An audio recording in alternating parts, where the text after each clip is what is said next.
Our streets are overrun. Our public officials are helpless.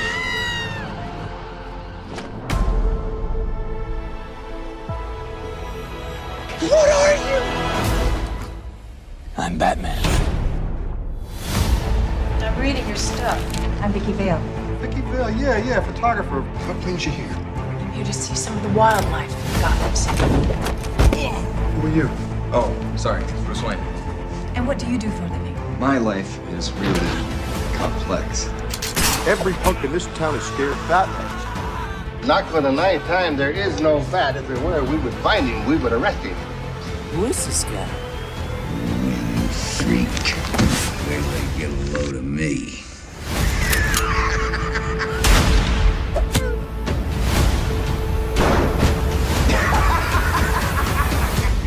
This town needs an enema. A lot of people think you're as dangerous as the Joker. What people? I think your friend Wayne is really screwed up. His parents were murdered in that alley.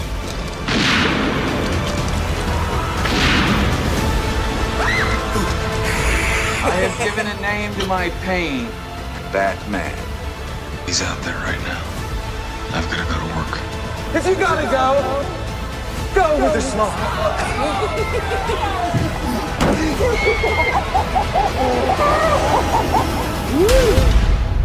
You ever dance with the devil in the pale moonlight?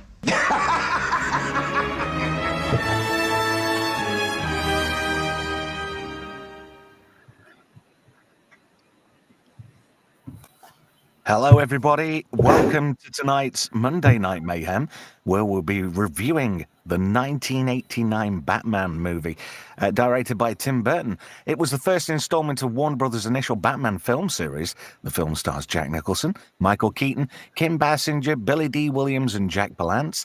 And the film takes place early in the war on crime of the title character and depicts his conflicts with his archenemy, the Joker, played by Jack Nicholson, of course.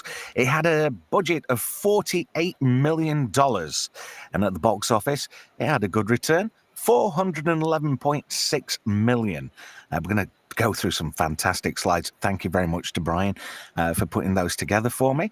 And Brian joins us on the panel tonight. Hello, sir. How are you? Hey, good evening, Chad. Good evening, Trev and panel. How are we all? I'm all right. Also with us tonight is the Caped Crusader help desk. You look very sexy as Adam West. Well, thank you very much. I'm Batman with my, I believe this was the anti-mesmerizing bat reflector, which I have in my utility belt. Well, if I was a superhero, I'd probably be Twatman. And all the way up there north, up in Yorkshire, is our very own Northern English bastard. Hello, you there, youth. How we doing? Hello, you beautiful bastards. And thanks for having me on. I fucking love this movie. I really do. It's a cracker. We might be joined by Lance a little bit later on, but that's dependent. He might be a little bit stiff today. He was doing some very vigorous activities. That's as much as I know. But you never know. Have we got some big fans of this movie in the chat tonight? Okay, mate, come on. Yeah, of course, we've got to have some big fans. Chat, join in the discussion. Does Batman hit the mark with you? Did you see it back in 1989? It was a cracker. I remember going to see this at the cinema. I went to the UCI at Derby to watch this back in 1989, and it was thoroughly good. And it's funny, Tim Burton for me is either very hit or very miss. And this hit everything. And I'd seen some of his other stuff, and I particularly wasn't impressed because of his dark gothic style. But this, whether it was the fact that, you know, it embodied the very essence of Batman, you know, it was like, it was surreal in a way and comic book like, but in the right way. What do you think, Brian? Well, I was only maybe just turned 13 when I first saw this film, and I'd been relatively sheltered from anything, any kind of gore in it whatsoever.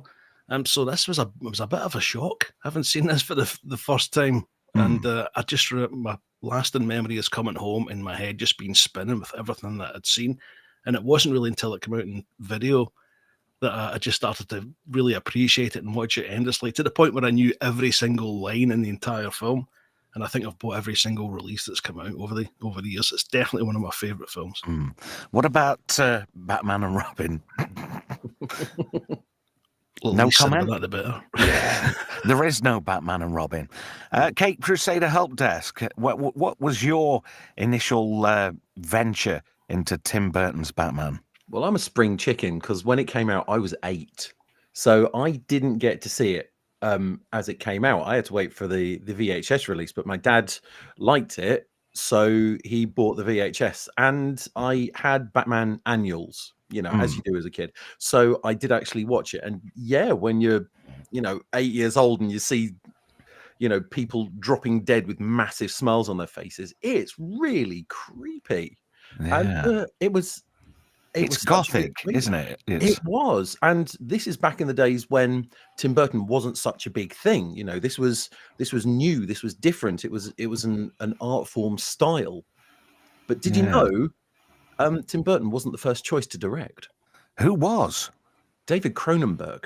Oh, God, I'm so glad he didn't get it. I'm glad. And then Joe Dante was offered it as well. But he turned it down. Then, Joe Dante would have, I think he'd have given this a really good shake. I love Joe Dante's movies. Well, yeah, because he can do movies that are fun, but also dark. Yeah, I mean, the style of Gremlins would have fitted this quite well. Yeah. Mogwai Joker. Well, actually, John Lithgow was actually Dante's choice for Joker. Oh, right. Yeah. Very interesting. Laugh now while you can, a monkey boy. That's his best line for me, John Lithgow. Does anybody know that reference? No.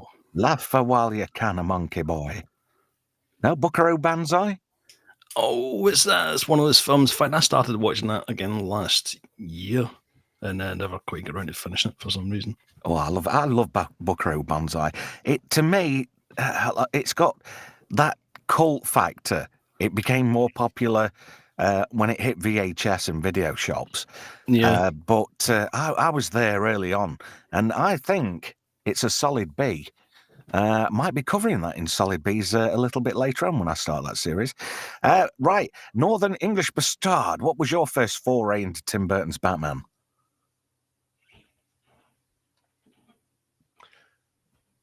Have you gone to the bog? Hello, computer?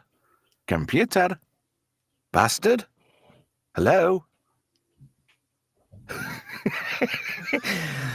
Oh, crikey.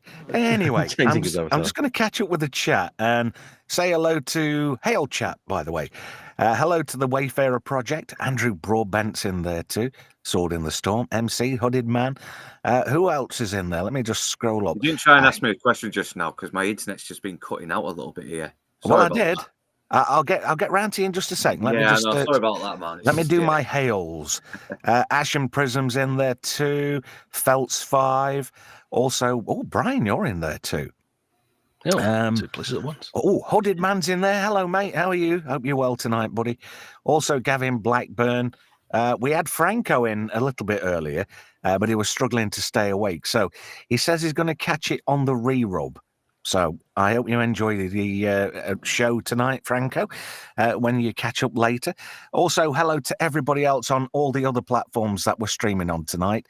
And I've been so looking forward to this. But just quickly, back to you, Bastard. What was your first sample of Tim Burton's Batman? Probably when I was about 7. I'd already seen Batman Returns, and it freaks me out.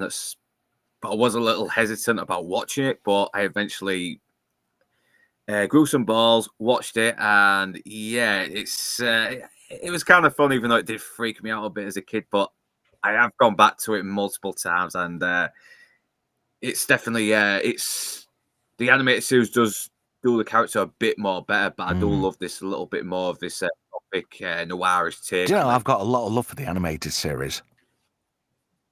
It is probably the animated series does the characters much better than any of the live action movies, and that includes The Dark Knight as well, which is another one of the best Batman movies. I don't know. Batman movies have gone downhill in my estimation.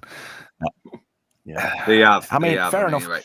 Batman 89 Returns, and Dark Knight is still the best and live action one. after Tim Burton stopped doing them, it got daft. I mean, Val Kilmer, he just wasn't right for the part. George Clooney certainly wasn't right for the part. Christian Bale, not so bad, but I'm not a fan of Christopher Nolan movies. And Robert Pattinson. He gets the part right, Christian Bale. He gets the part right. It's just that it's so ridiculous. He does play the part right though. That's the Robert thing. Pattinson, I'm I'm not so keen on him as a Batman. Yeah, I don't think he's. I think he's a good Batman, just a very rubbish emo Bruce Wayne. But the thing with this Batman is he runs headfirst into bloody doors and starts beating up people instead of sneaking into the rooms, being this creature of the night. It's that's not Batman. Batman hides in the shadows before he makes his presence known. That's the kind of hero he is. Just a quick catch up with the chat. We've got Tony Down Under in there. Also, Flav's joined us too. Hey, Tony. And what was it? Oh, Wayfarer Project. I like this. This is a good comment. I miss Burgess Meredith as Penguin. Oh, he was good. I loved the original Adam West series. I thought that was bang on. It was. You know what you're getting with the Adam West one? It knew it was silly. Yeah, because it was just. It was hyperbolous. It was purposely like that. It was there to emulate the comic book style. And you got your punches where you thwack and doink and bonk. Bonk was always good. When that used to come up on the screen, it always gave me a bit of a chuckle for some reason. Can you imagine if this one had been in the style of the Adam West, what it would have done? They wanted it to be. Originally, they wanted it to be. Yes, they tried to get Ivan Reitman to write it, didn't they? Really? Yeah, Billy Murray as Batman. They even suggested Bill Murray as Batman. Good God, no. It would have been a very different movie. Yeah, that'd have been really well. Yeah, I don't even want to think about that. So, any other thoughts, lads, before we start with the slides and start having a good natter about this movie?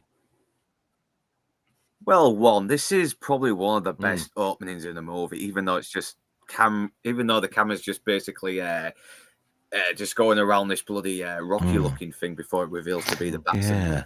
But the music is brilliant. This is still the best Absolutely. Batman. And you've also got the Prince soundtrack to it as well. Yeah. Yeah, it's kind of a make or break with me because it's so aesthetically different to the style of the movie. Yeah, it's in there. So there we go. We start with the Batman title card. I noticed when I played the video, I had to give full credit because I didn't want to get told off. So I'm above board, and that was, if you look on YouTube, that was the modern trailer. And I was quite impressed with that when I found it. There we go. That's what you were talking about, bastard. Nice. Even that to me, that screams quality. You know you're going to get a quality film here. It's such an iconic design. Although strangely, I don't know why the chest piece is different. When it's didn't change it until Returns. Yeah, because it's got those little bits at the bottom of it, hasn't it? Where it makes it look like it's got a direction. Maybe it's his batarang. Never mind. Moving on. There we go. I got a steering in my bed pockets. Gotham City. And I've got to... This vista in itself is just fantastic. And this is another aspect of the film that I really enjoy because the sets are just so impressive. They're over the top. Yeah. Yeah, it looks fake, but that's what kind of makes it look better, though, as well. It's like the West City that's articulately designed badly, and I love that as well. It just shows just what a hellhole this city is just by looking at it from a distance. It's very dystopian, isn't it? Oppressive kind of look. Yeah. Yeah. And I would love to have played an actual Batman video game where we actually explored this Gotham, though, because there's something about losing yourself in this crime-ridden hellhole. Do you know what I liked? After products of the movie itself, did anybody else play the Mega Drive version of Batman? Not. I probably played the Game Boy version. Not the Mega. Still playing it. Go on, Bri. Not the Mega Drive version, but I had the Spectrum 128K version of the game. And there's a slide in here that I specifically left in just because of that game, and I'll point it out when it comes up. Okie dokie. Have we got any matron moments in this tonight, Brian? We did have, but I took them out. There was I'm not sure if I can say it in the time that we're doing this stream. But there was okay. If any Viz readers, an up the A corner moment that I had to take, I just simply had to take out for decency's sake. Okie dokie. All right, then. We'll move swiftly on. Just a quick catch up with the chat. Hello to Timey Wimey Limey's in there. Also, Melvin D, please joined us as well. Manum. Hello there, sir. Nice to have you back in the chat. And this is really ironic because this opening scene is kind of foreshadowing what created Batman, isn't it? I wonder how many people watching this. Yeah. Who else thought this was the Waynes for a moment? Yeah, exactly. That's the point I was going to make. Yeah. Go on, Bri. Go on. Follow through. No, it was exactly the point that English B was about to say, and you probably thought this was young Bruce. Yeah. Well, a lot of people, I think that's why it was set up the way it was. You know? It's giving you that sort of subtle foreshadowing. Outside the iconic Monarch Theatre, which obviously is where his parents were killed. Yeah. Gavin Blackburn says in the chat, and this is quite interesting, because Jack Nicholson, as well as getting a big fat cash sum for starring in this movie, he still gets a cut of Bat money to this day from his role in the movie, and he does. He gets a percentage, doesn't he? That was very clever. That's why he doesn't have to work so much these days, because he used his head and negotiated. Yeah, he was very much the Marlon Brando casting of this, wasn't he? But he doesn't phone it in, though, does he? He actually does look like he's getting into it, where Marlon Brando was like wondering. He almost avoided it as well until Terrence Stamp talks him into it with Superman. Yeah, he just loved this role. You can tell. It kind of annoys me when people say it was it's Nicholson's campy version, but without Nicholson's version, it was very much a transitional version. Does it make sense? Because it allowed all the darker portrayals to come in. Jack Nicholson adds a very. It's almost like an electric dynamic to this movie. He's having fun. And you can tell he's having fun. He's chewing the scenery. Yeah. It's amazing. And it fits the character so well. Yeah, that's why you see Batman mostly in the shadows a bit more as well, because he's the one that wants to stay hidden, while the Joker, he wants everyone to know he's there. They're the polar opposites to each other, aren't they? Yeah. And, I can't really say what I want to say because it will give away the fight scene at the end in the bell tower. In the cathedral. Hello to Tommy in the chat who's just joined us. Thank you for joining us tonight, sir. So, this is Mom and Pop taking young lad to the theatre, and they go down a dark alley. And the guy holding the gun is Christopher Fairbank, who was Moxie in Our Wiedersehen Pet. And he's been in so many iconic movies. Fifth Element, he was in that. Guardians of the Galaxy. This guy has made his career as a character actor, and he's been in some of the best pop culture movies of the last 40, 45 years. Great actor. And and you look back at Our Wiedersehen Pet, and he's so unassuming as Moxie. Well, obviously, he's playing a character. He was always disappearing because he thought the police were onto him. That was a good show. That is a really good show. The first two series, anyway. Well, yeah. And there we go. After the robbery, these two guys are up on the. He's Nick, isn't he? Christopher Fairbank in this. I can't remember the other guy's name. But the Caped Crusader dropped in behind them quite silently. And It's this is creepy as a well. great scene. It is, and it's creepy the way he just appears as well, just like that. It's like he's not even human. He's like a creature. Do you know there's certain scenes in a film that when you watch them, it doesn't matter when you watch them, it takes you back to that very first showing when you were in the cinema. That is one of the shots when he comes down. I just remember being a young lad. I felt when I watched this at the cinema, it had got more, it was more palpable because, you know, you've got it in that surround sound, you're in a dark room, and you've got it up on the big screen. It was more of an event at the time. Oh, yeah. And that just really added to it. And it was a midnight showing I went to, and it was just bloody awesome because all the geeks and all the freaks came out, and I was in my element because I was surrounded by people just like me. Great. And I think this must have really got people thinking, you know what, I was wrong about Michael Keaton. I thought he was great as Batman. I really did rate him. Yeah. He was the first Batman to use 2 different voices for the character as well. Yeah. Because before that... He still does it better as well. I think the only person that does it better than him was Kevin Conroy. And yeah, it's an obvious choice, but there's no denying Kevin Conroy still is the best Batman, even though he doesn't physically play him. Yeah. He really did bring Batman to life in the animated series. Just absolutely fantastic. A very underrated voice actor, I'm afraid. But sadly, that's how it goes with voice actors. So Batman's sort of given Nick a bit of a slap round, but he's not there to screw him up or beat him up or kill him. He wants him to be the messenger, really, doesn't he? Yeah. Let him know I'm around and in business. And if you do a bit daft, you're going to get a bit of a slap. Hello to Tater. Tater's in the chat. Thank you for joining us tonight, matey. Let's crack on with these slides because I love this film.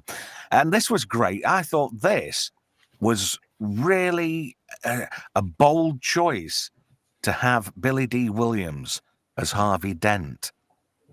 Yeah.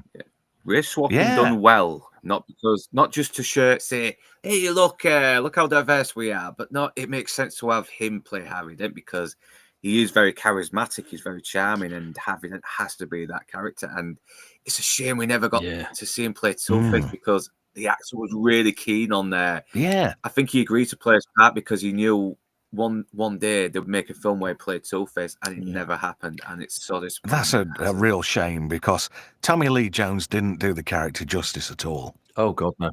Yeah, I know, he just acted crazy. I mean, I've just done a review on Batman Forever as well, and I'm saving it for the anniversary, the 30th anniversary, because it's nearly 30 years since. What about Aaron Eckhart? What did people think to his Harvey Dent? I thought he was good. I thought he suited the part really well. I just thought he was. I just thought they kind of rushed his Two-Face thing a little bit. Yeah, I thought he was better. He was certainly better than Tommy Lee Jones because Tommy Lee Jones and Jim Carrey didn't get along very well at all on the set, did they? Well, hated each other. No, he hated Jim Carrey. The only time he spoke to him off set, where they sort of bumped into each other in a restaurant. And he grabbed Jim Carrey by the scruff of the neck and he went, I really don't like your foolishness, or something daft like that. Yeah, sanction your buffoonery. That's the word he has to use. That's just fantastic. But Tommy Lee Jones, along with James Woods, they both have very high IQs for actors, which is bizarre. You wouldn't think so, considering some of the stuff that James Woods posts every now and again. Yeah. Don't mention about posting stuff. I got some ding-dong all over me on Twitter on Saturday night. That was a whale of a laugh. Anyway, moving swiftly on. This is Jack Napier, and he's with Carl Grissom's missus, played by Alicia Jerry Hunt. Hall. Pardon? Alicia Hunt. That's I thought you said something else, Brian. That sounds like Hunt. I knew you were going to pick up on that. Yeah. She was kind of like the prototype Harley Quinn in a way, but she kind of wasn't as well. But the thing is with Jerry Hall, though, she hasn't got much range. She's not an actress. She's just a model that got lucky. No, come on, Jerry. You were great in Batman. Oh, yeah. Do you want me to do a sexy dance for you? Yeah, she's okay showing up being all sexy and glamorous, and that's about it, really. But that's all you need her for. Yeah. That's it. That's Porkins. Porkins from Star Wars. You know, no, it's not, is it? Yeah. Apparently William it is. Hootkins. Yeah. Well, I want him to say top men. Top men. No, nobody. When I tell people that Porkins was the bloke who said top men at the end of Raiders, people just laugh at me. But it's true. So yeah, he's corrupt. He's a very corrupt police lieutenant, and he's with Alexander Knox, who's a reporter for the Gotham newspaper. And crikey, I didn't particularly like the character of Knox in this movie. I liked him. It was almost there to make Batman look better. He kind of adds a bit of levity, though. That's the thing, you know. He's kind of this. He's kind of this loser who gets shit on because he's the only one who actually believes there's this guy running around dressed as a bat, and he kind of does bring a little bit of levity because it's to this very dark gothic tale as well. So Lieutenant Eckhart, played by William Hootkins, sorry. And I'm just going to have a quick look now to see if it is Porkins. It is. Absolutely. Yeah, it is. I do like the fact that Eckhart is just this horrible guy who has no problem just being fucking gross and miserable and nasty and rude and everything. He does not care. He looks like a guy who's giving up on life and he's just trying to get through his day being an asshole. I think he's had enough. He's very disenfranchised with how things have become, and he's kind of accepted the corruption and became a part of the problem. You know, you can't. You know, if you can't beat them, join them. Yeah, I like the voice he adapts as well because it's different to what we've heard in Raiders as like. You know, I see you're full of shit, Max. Yeah, that was a good line at the end of that. It says you can quote me on that. I like that. That was very smooth on his part. Hello to File 13 in the chat. Thank you for joining us tonight. If you let me know what you think about this movie from now, then we'll start sticking some of your comments up on the screen so we can bring you into the chat. Literally, because it's nice to be interactive with you guys, and you know, it's all part of the fun, and I enjoy doing this. So anyway, he slips around a back alley, and Jack's brought him. You think he's brought him a sarnie, but it's actually a little pouch, isn't it, full of cash? Yeah. And this is where we kind of get to know that Jack is a bit of a fucking nut job. He's very intelligent as well, but he's not quite insane just yet. And unlike many other versions of the Joker, where he's a failed stand-up who got into a life of crime and failed, he's already quite a nasty little psychopath. Yeah, he's just very damaged, isn't he? Just needs something else to tip him over. I like the very early on establishing a little relationship between him and Tracy Walters' character Bob the Goon. Just having his back every now and again, which makes the betrayal later on. Bob. Spoiler alert, a bit more. And this guy on the right is Rodney's father-in-law, Cassandra's dad in all the Really? That's the reason I put that one in. It's also played Sir Talbot Buxomley from Blackadder. Remember the guy that dies that triggers the by-election? Who else? It was also the one of the aliens in Red Dwarf Series 6 who gives them the virus where they have to go in the Wild West game. He's one of the gunmen of the apocalypse. So this is Alexander Knox at the press office, and we're introduced to him quite early on. And he's kind of a bit of a pivotal character because he gets into work and everyone just takes the piss out of him. But I love this. Have you seen this man? And notice the signature at the bottom. It actually says Bob Kane, which is just fantastic. That is a great callback to one of the actual creators of the Batman comic strip. Yep. Yeah, it makes it funnier that he calls him a dick as well. What a dick. I wonder if it actually was drawn by Bob Kane. Probably was, actually. Probably was Bill Finger, and he said, no, I'll take credit. Bill Finger, that's a proper name, that is, isn't it? Yeah. Apparently Bill Finger is getting a bit more credit. In fact, Is he Even though getting I made fingered that for joke, it I now? think there was an interview where he does praise Bill Finger for some of his work as well. So, Oh dear. Was it as of 2016 he started to get credits now? And we're introduced for the first time to Vicky Vale, played by Kim Basinger. And I think she's really gorgeous in this movie. I was quite taken. When I gave it a rewatch, I was quite surprised because some of the other films she'd been in, she kind of got dragged into that Hollywood cult of keeping yourself beautiful at any cost later on in her career. But here, she's radiant. She's got a very natural beauty. I don't normally dig blondes, to be fair. I think this was the first time I became aware of Vicky Vale, and yeah, I really do thank this movie for it.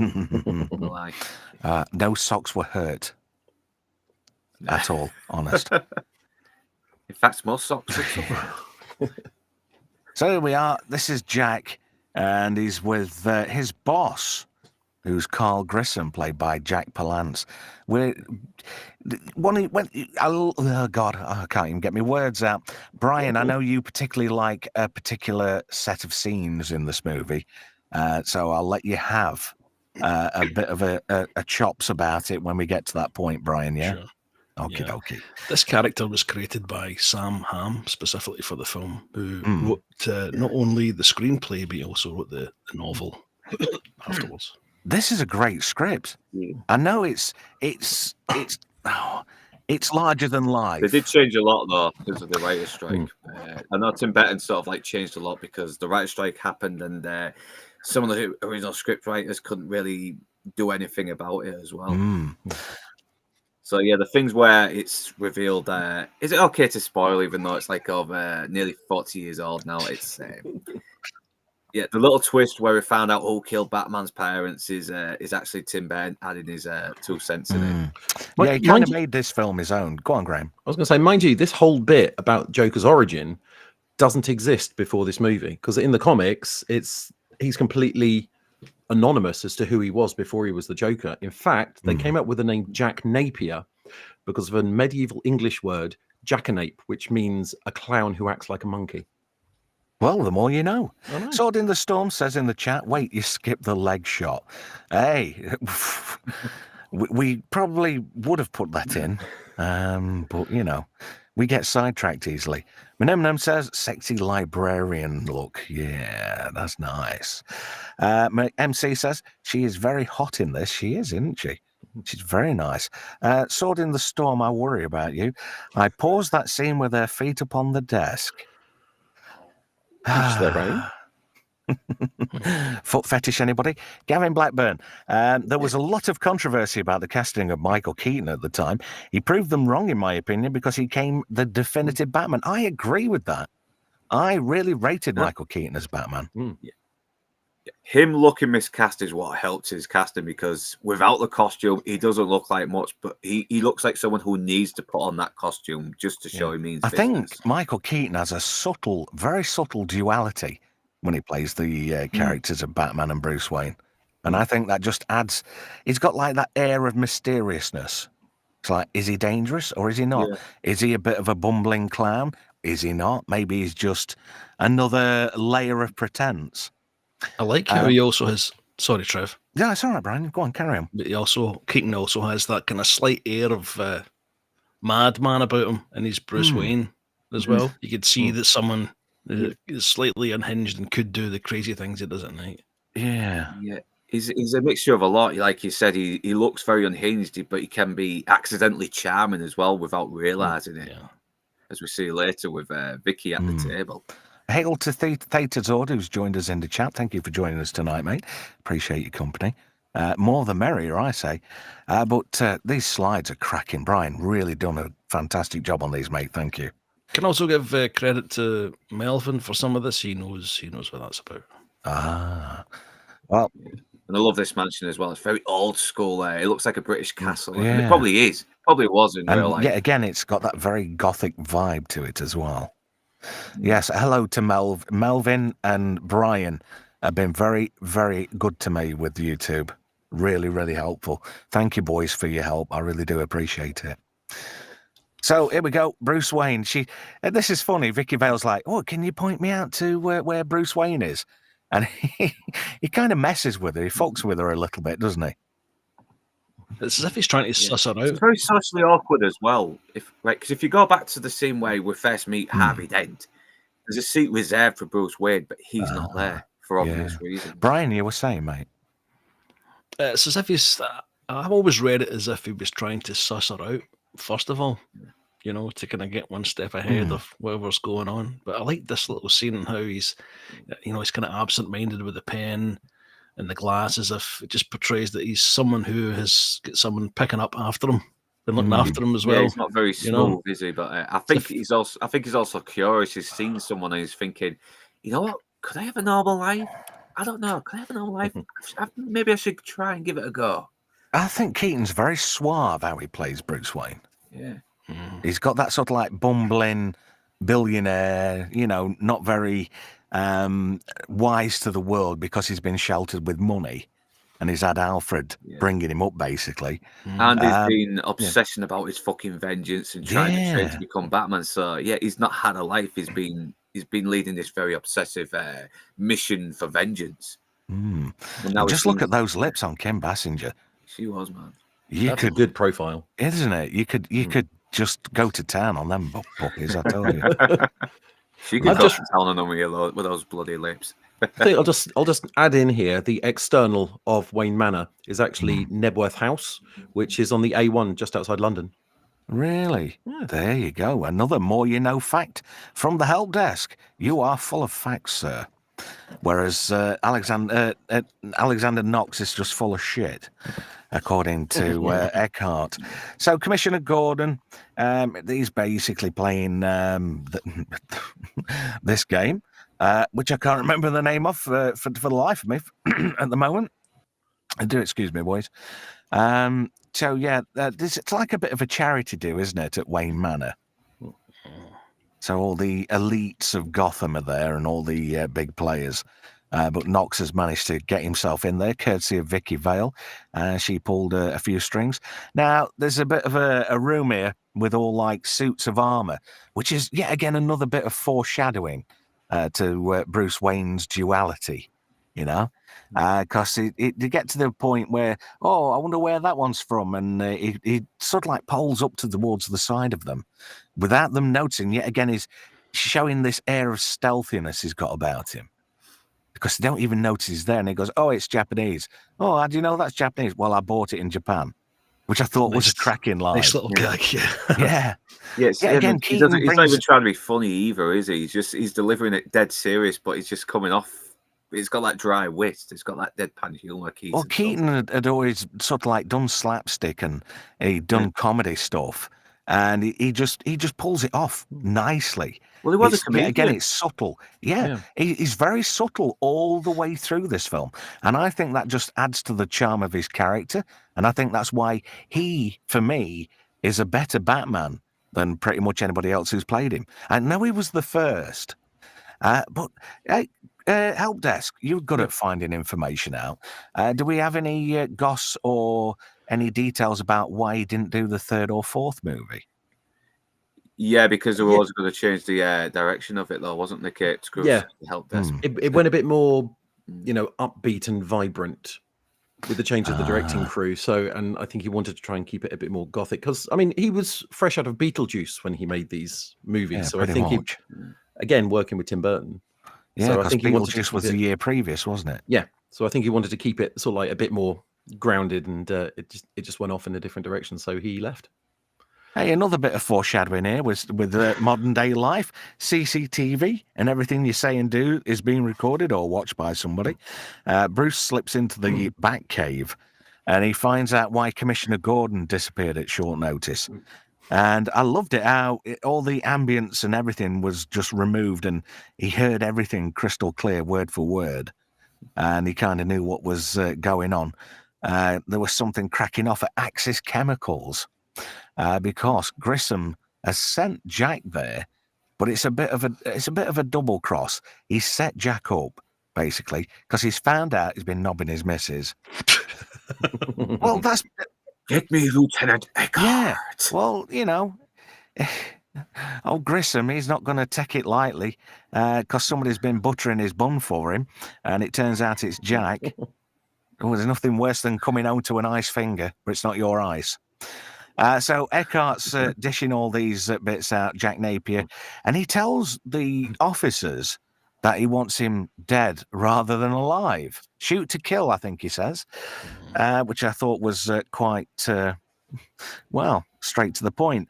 It all kicks off inside the Axis Chemicals factory, and this just looks like Art Deco 1920s gangster type stuff here. Because look at that pinstripe suits. Yeah, it does. I know. The second one looks even more gothic than this. And there's another callback to like the 1920s and whatnot, and the old style gangsters. When Jack becomes the Joker and he starts taking over, and his henchmen all carry Thompson machine guns. Which I thought was quite a bit of a subtle nod to like the Al Capone type era, Yeah. Cracking. But here we go. Here's the man himself, the Caped Crusader. Yeah, he don't fuck about. He shoots the grappling hook into a guy's bloody shoulder and pulls him over the rails. I like the fights. The choreography of the fight scenes is really good. It's like the pacing and the timing of everything. It's just really well done. So it can't have been easy either because he's got this heavy suit on him. Well, the stuntman is anyway. And they're the ones that have to bloody carry that kind of weight on them. They do all the heavy lifting for the actors, don't they? Because, they've they even got a ballet dancer as well, just to do one scene where he's walking across the steps, and that's it. Sword in the Storm makes a good point here. He says his Bruce Wayne has the look of a nutcase, and I think that's right. Well, wouldn't you if you watched both your parents get murdered? And he was in a cave all the time, and he was training and studying and not going out and socialising much. Gavin Blackburn makes a good point as well in the chat. I think it was the shortness of Keaton's run that made him good. 2 movies and out, he maintained the mystery element. I suppose he did in a way. Quit while you're ahead and leave them wanting more. Yeah, I need to read those Batman 89 comics they released a few years back. The sequels, the alternate sequels. Yeah. Sword in the Storm also says, was this the first time we saw Gotham looking like this on screen? It was. Because the sets were just fantastic. This, the place where they are now, Axis Chemical Plant, this is actually Acton Lane Power Station in London. It's a disused power station. It's the same place they shot some scenes in Aliens. Yeah, that's right. Where they did the atmosphere processor scenes. Yeah. Theta Zord says Michael Keaton was a fantastic choice for this role in this version of Batman. I agree with that. Also, bit of a nod here for Melv and you, Brian. MC says, good work, Melvin Deeply and Brian. Yes, thank you. I really, really do appreciate the hard work that you've been putting in for this one. Because I know you've been wanting to do Batman for a while, haven't you, Brian? Well, there's a story behind that, but I think maybe, as J.J. Abrams would say, a story for another time. Yeah, I agree with that. Theta Zord always says there's a distinct character difference in how Michael Keaton plays Bruce as opposed to Batman. I love it. Yeah, that's true. MC's got a good line here, and this is spoken of in the film. We've been ratted out, boys. Watch it. Yeah, and he also says, I love that old gangster look. It is, it's pretty good. Melv says in the chat, very Dick Tracy-esque. It is. Yeah. I mean, yeah, even the Dick Tracy theme in the Warren Beatty movie sounded very similar to Danny Elfman's Batman movie. Wasn't it Elfman that did the soundtrack for that as well? Yeah, I think so. Yep. Because Tim Burton does work with him quite a lot, doesn't he? It was Danny Elfman. With Batman gets hold of Jack eventually, and it's a bit of a good fight scene. And Commissioner Gordon's here got a gun to his head with Bob. And look at Eckhart in the background. You can tell he's a crooked bastard. He's sneaking away. Oh, yeah. He just sneaks. He's a tough man. Let him top man. Oh, Doug Gordon. Oh, I love it. So anyway, Jack's gonna shoot Commissioner Gordon, but then he ends up shooting Eckhart instead. Says something about the future. Yeah. Think about the future in reference to him being in charge that you said earlier on. Yeah. He's a top man. This is one bit that it kind of slightly difficult for me to believe it in a way. Can you think of any gangster that would have made it to his 50s that doesn't know that you don't turn your back on your enemy? And that's exactly what he does with the bat. Do you know what I've got going through? Yeah, you kind of see hints of you kind of see hints that he's kind of getting that killer sort of vibe again, like we see later when we see the flashback. It just suddenly loses track and just starts becoming a bit more bloodthirsty. Do you know what I've got going through my head now? And this is not Batman related. Have you seen that animated GIF of Porkins where he's in the cockpit of his X-wing with the milkshake and the burger? Yeah. I just love that. I thought you were going to mention the Family Guy Star Wars one where it's like, I'm having trouble here. Then he crashes into something dark side. Anyway, we have got another guest joining us. Hello, Lance. Hey, Hello. Hello there. How are you, sir? That was a quick rendition of the Batman theme. Oh, yeah, I think you should sell that as a ringtone. Yeah, absolutely. You can make a fortune.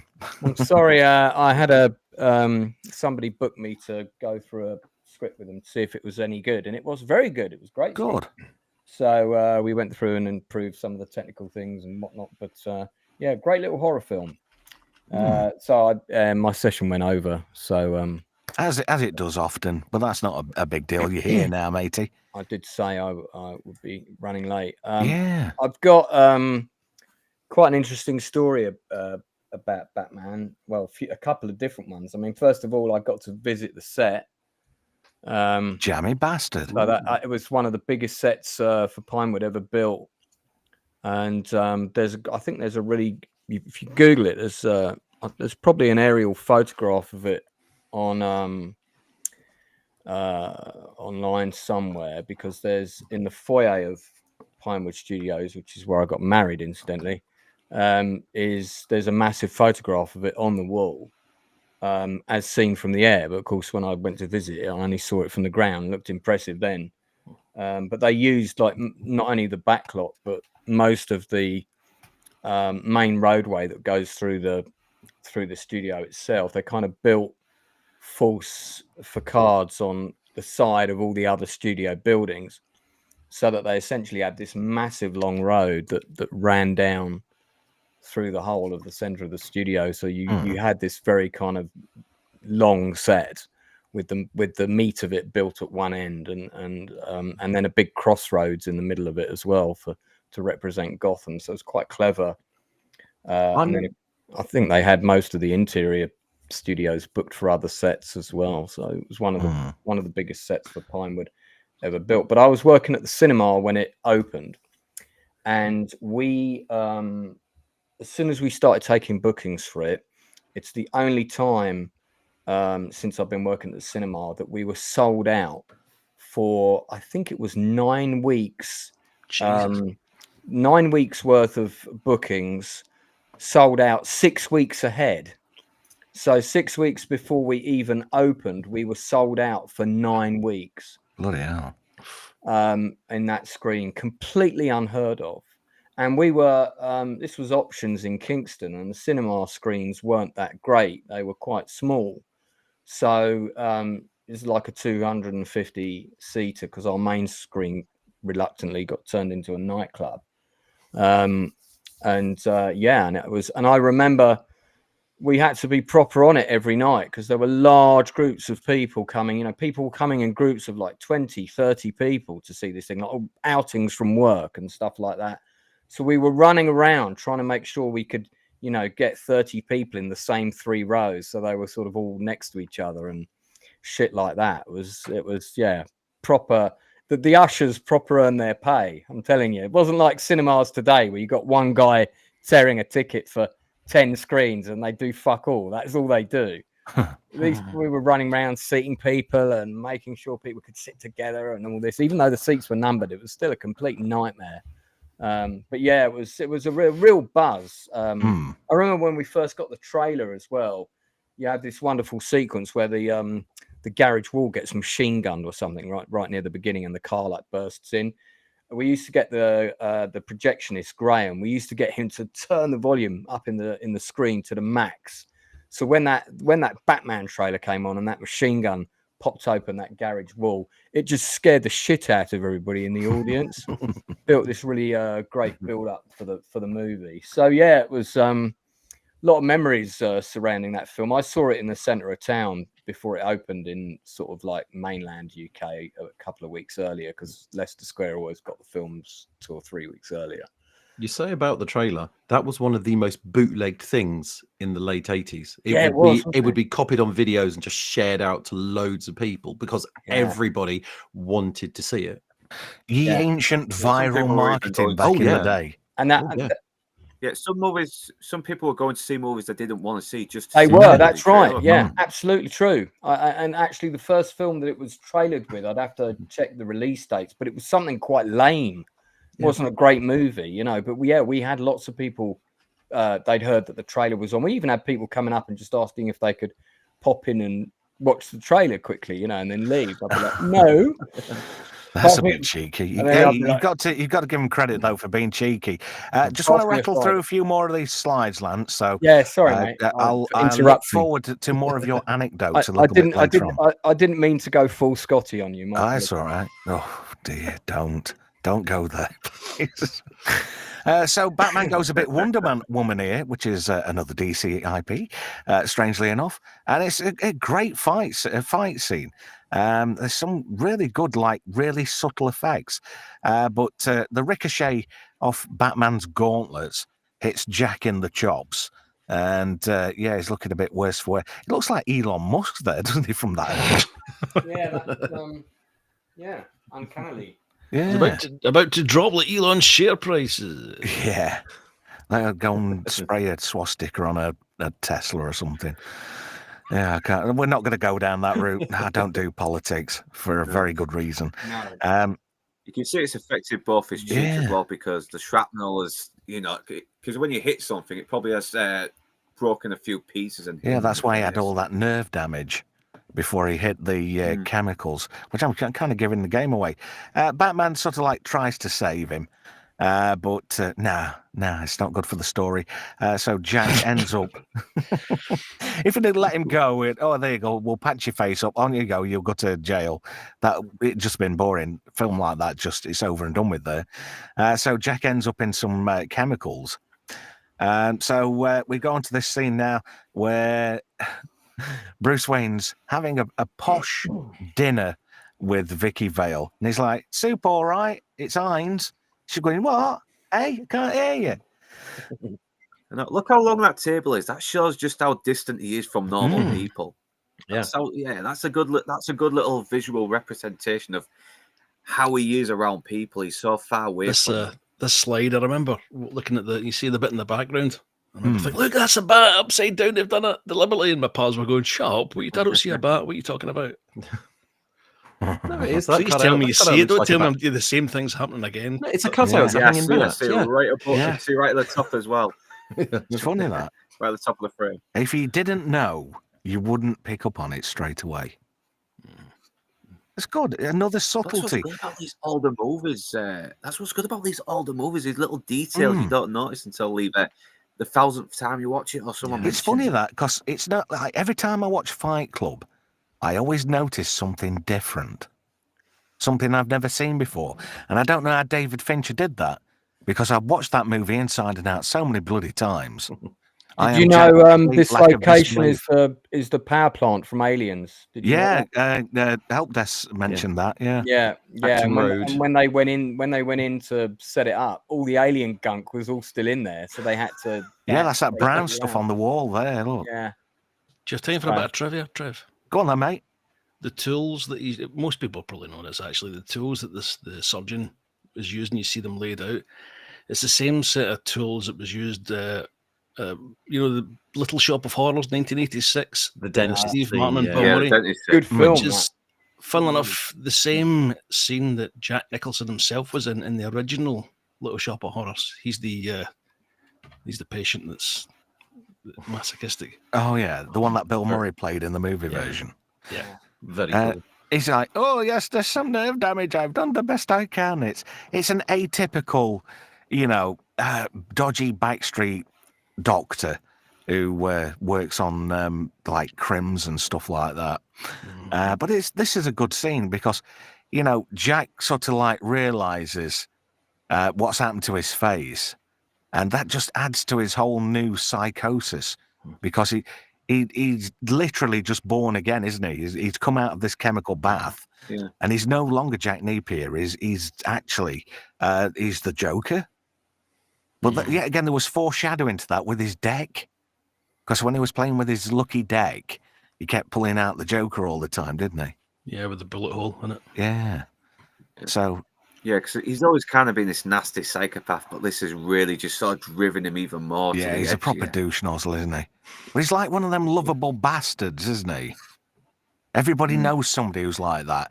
You wouldn't trust him as far as you could throw him, but everybody's like, yeah, but he's so charming, and he's got that sort of bit of banter and a bit of patter, and it kind of appeases you, but you're getting suckered in because they're a bit deficient between the ear holes. So we have a bit of a tense moment here with Vicky Vale and Bruce. But again, he's got this sort of like cool suaveness about him, hasn't he, Michael Keaton? Yeah. He talks very vague as well. He sort of like kind of explains who he is without giving it away. It's he like, elucidates, he dances around it. You like eating, it's kind of like when Vicky Vale asks him if he likes eating in here, and he's like, to be honest, I don't think I've ever been in here before. And you know what? He's being dead serious when he says it, but she finds it funny. Go on, Brian. Are you ready for your build-up, or? I don't have that much to say other than, well, first up, what an inspired piece of casting, putting Jack Palance as Nicholson's boss. Yeah, when you see both of them together, great choice. Yeah, just you needed someone with that kind of presence, someone you could buy as Nicholson's boss, because he's so commanded himself, Nicholson. But there's a very, very similar shot to this in The Shining, where you see Nicholson darkened from the back as well. But this is one of my favourite scenes in any film ever.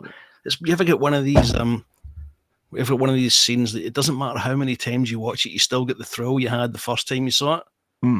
Well, this is it for me. And it's to put both of these guys together and the situation that they're in, and the final reveal when you see his face properly for the first time. It would have been great had we'd never seen the trailers and never seen his face up before that. I think it would have been a slightly bit more impactful, but it's such a wonderful, wonderful scene. It is. It's well done. Without giving anything away, because it's very hard to do, isn't it, when you're doing stuff like this.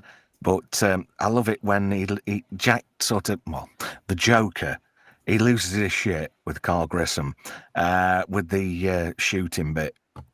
I just thought that was great. Because he makes it like a bit of a jocular prank. Well, here we go. This is the first real reveal of Joker. Yeah. But just look at that face. I mean, you notice that little you notice that little purple smudge as well, because some of the makeup on it rubbed off on the collar. I think that's one of the things the makeup artist really sort of regretted as well. But it doesn't really matter though. People seem very forgiving about it because he's having fun and he really is playing the Joker. I've read that before, but to me, watching it and any time seeing it, I always figured that it was some of the dye that had come off in the coat because it's been in the acid. It never bothered me. It could be that as well. But yeah, the makeup artist said it was a big mistake that he didn't get a chance to fix, but it doesn't really matter. I don't know. It makes anyway. an interesting talking point for geeks like us, isn't it? Basically, it took them 2 hours to get him into this makeup. There's a special type of paint called Pax, which is sort of like latex based, because it stayed on his face, and he was also allergic to the normal glue that they use, so they had to get very specific special glue to hold his cheeks in that position, and it hurt his face so much that once they peeled it all off, he couldn't actually stop smiling. I actually thought that was prosthetic. I think they did have some as well, but they were sort of worried if if it would affect his facial expressions in his performance as well. I think it's that makeup flammable as well, and I think he was fucked off that he couldn't like smoke between takes and Fucking hell. He's a renowned smoker of cigars. Yeah. If you're going to watch this film again, just watch Nicholson's eyebrow work on this little bit. It's just crazy. Evil eyebrows. It's just you'll know what I mean when you watch it again. Yeah, him and Michael Keaton have the same kind of eyebrows, don't they? That little arch, the way it goes. Well, they're a mirror for each other, aren't they? Mm-hmm. So this is on Carl Grissom's desk. Winged freak terrorizes Gotham's gangland in the Gotham Globe. This is great. And look at this guy on the left here. You've got Einstein as a criminal, Stanley as a criminal. The Hills of Eyes on the left. Yeah. Oh, crikey. I like what that bloke at the other end of the table gets. I love what happens to him. That is a great... What's with their stupid It's grin? like a great opener. It's Jack's... Well, I keep saying Jack. But it's the Joker's second real kill, isn't it? But he does it in such a great style. I love it. He goes, oh, no hard feelings, put it there. And he's got like a joke buzzer. But it's basically toasting this guy. And have you seen that? I love that bit, when he's stood there and somebody's drawn the flames coming out of his collar. Yeah, That just makes me pissed. That is just so funny. But I got a live one here. This little guy on the left here, if you want another piece of boring trivia, it's played by a gentleman by the name of Vincent Wong. He was also in Batman Begins. You remember the prisoner? You have a dream worse than this place. Remember? No, that's a nice little nod. Yeah, that's not bad at all. I thought you were going to say you're in big trouble in Little China. Oh, but look, that's the result of that joke buzzer. Look at that guy. He looks like he's been... It's like a fucking marshmallow. Oh, dear. I mean, he gets fried up very, very bloody quickly, doesn't he? So, I like how Bob's always there behind the Joker. Yeah, Bob is one of the best henchmen. Yeah. He's so cool. He's so loyal. He's so dedicated. Yeah, it doesn't pay off for him, though, in the end, though, does it? But not giving too much away. He deserved better. He deserved the better. Vicky's following Bruce around with a camera, and he goes back to the alleyway where his parents were killed and leaves a rose for his mother and his father. But Vicky's quite perplexed about this. She wants to know more. Obviously, this has a deep meaning for Bruce Wayne, but yet again, it's a part of his character development. So she's intrigued by Bruce. I mean, she looks fucking smoking there. Yeah. A lot of people wonder why she falls in love with him very quickly. Yeah, because he's being very mysterious. He's kind of shrugging her off, and she wants what she can't have. That's it. She's being a typical woman. Yeah, bit of a challenge. Yeah. I hate to lower the tone, but you'd spunk that 30 Ways from Sunday, wouldn't you, if you got a chance? Lower as low as you want. That's all right. I love this bit as well, where the rest of the sort of gang, these gangland criminals, they don't hide it, do they? I know. They do it in plain sight. It's the whole Al Capone idea that every single crime gets put in a position where it's almost impossible to convict them of anything. Well, all the big bosses, they're basically shitting the pants over Batman. And then Joker turns up. And I love what he does. He gets this quill out. And he's like fucking John Lowe on Bullseye or something. He's just spot on. Nice. And this made me really snot. I love the bit where all his henchmen were in mime costumes and they just sort of like creep in nonchalantly. And then they do it. It's like they're taking the piss, but they're having fun doing it. And it comes across, I think. So there's this like big shootout, and Bruce I don't know, he like disconnects. I've got some trivia for you on this scene if you want to hear it now. Go on then, Lance, far away, matey. So this was when they first previewed this for, I think it was Warner Brothers, wasn't it, who financed it. The execs were horrified because this scene was massively gory. They had like loads of squibs on all the bodies. All of these mimes pulled out Tommy guns and they massacred everybody on the stairs.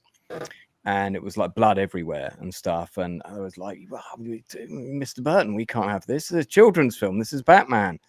And he's like, yeah, well, this is more like Batman from the comics. And they were like, no, that would be an R. We don't want an R rating for the movie. So they cut the whole sequence to ribbons and did reshoots so that it basically was nowhere near as violent. There's not a trace of any blood there at all. No, I think it was, kind of reshot and re-edited. And yeah.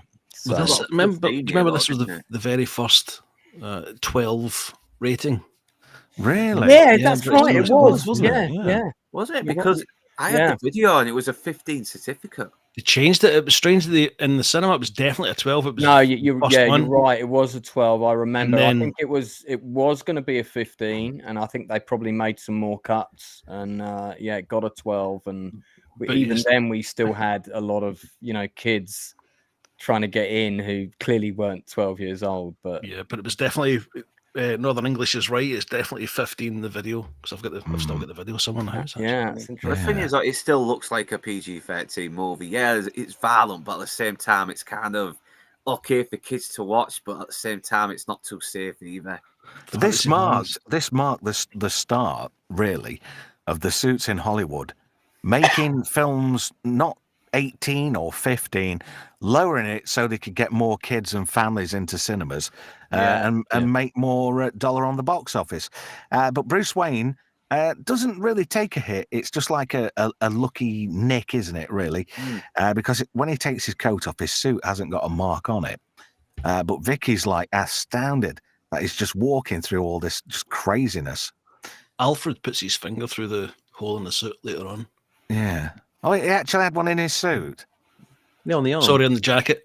Sorry. I'm going to say his suit didn't have a mark on it, did it? If you look back. But pardon? Yes, you're correct. I'm talking absolutely. Welcome to Talking Nonsense. That's all right. That's what we're here for. We love talking bollocks. We do it so well. This scene I've just noticed as well. This is like he's already been researching the chemistry to make that kind of smiling gas, which is from this nerve gas that he's seen in these photos here. So, yeah, that's a nice little hint that he's been doing his homework for what he's got planned. He's motivated because he's not getting the press that he wanted to get. Batman's been asked about. Yeah, it feels like Batman's stealing his thunder. But, very interesting. Look at the smiles on the faces. And I love this scene as well. Look at that. He's got fucking crayons and Pritt stick and all kinds of shit cracking off. And I like how, have you noticed he's got his own merch? He's got his logo and everything, even his henchmen. Because it's the same one on the helicopter at the end, isn't it? Where Joker's got his own helicopter. Yeah. But I love that. The amount of merchandise that was available for this movie is unbelievable. Oh, yeah. Of course. Hype. There was a lot. Those jackets are awesome. Yeah. Yeah, the cinema posters that we had for it, everybody was trying to steal them and shit. I think we had one of them was ripped out of the frame on the front of the cinema. Yeah, so which wouldn't have done them any good because it was like half of the poster was like left in the frame. I thought, well, you did a good job there, mate. You're going to put that on your wall. Yeah, Bob's been spying for Joker. He's been taking photos. I noticed they were doing a lot of product placement for Ricoh cameras in this movie as well, strangely enough. So this is where he first gets a real good look for Vicky Vale. I mean, just look at her. Oh, hello. So this is the early part of Joker's plan to start putting special ingredients into things. Where on their own, they're fine. But when they're mixed together with other stuff, has a bit of a devastating effect. We'll find out more about that a little bit later on. But yeah, again, he's displaying this talent he's got for chemistry, which is highlighted several times in the movie by Bruce Wayne and other people about his intelligence. So he's smarter than the average criminal. It's funny that he can be crazy, a criminal, but also a genius at the same time. And I like that.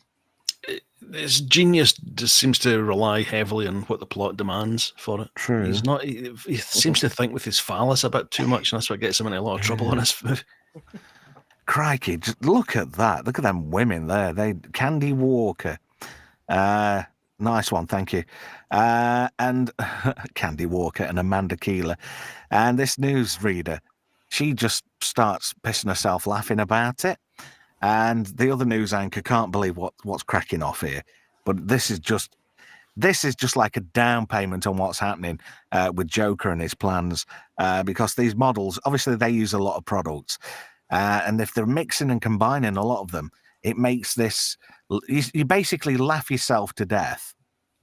And that's what happens to her. And then he comes out with this commercial. I fucking love this. Because when it starts, he's like pretending to push a shopping trolley. And he's like doing it in such a fucking stupid, crazy way. It's just so funny. Yeah, because he's a showman, isn't he? Yeah. He's got to show off his destruction, his violence. Look at that. That could be any other perfume on a Sunday market. Oh, that's Joker. It's darkly funny. It is. And then Bruce gets hold of Jack's rap sheet, basically. Look on the left of the picture as well. Look on the left of the picture. It's him as a young man. If he had moved that little piece of paper, he'd have seen the guy who said "Never dance for the devil in the pale moonlight" to him in the Considering alleyway. he's supposed to be the greatest detective who ever lived, he's missed a shocker there. Yeah, but I suppose, in a way, that's to highlight even he can make fuck-ups. He's not as smart as he thinks. Maybe he's got a bit complacent. But that photo doesn't look like it was took 2 weeks ago. No, that was like what yesterday. Yeah. That's Just going back from Max Spielman's. So anyway, it comes out in the Gotham Globe. Cosmetics scaring Gotham. Product tampering claims 13 lives. Who is the mysterious Joker? Who indeed? So Vicky Vale gets basically conned to go into this fake date with Bruce, because he says to Alfred, "Oh, I'm not meeting her today." And then she gets there and there's a box waiting for her and it says, "Put this on now."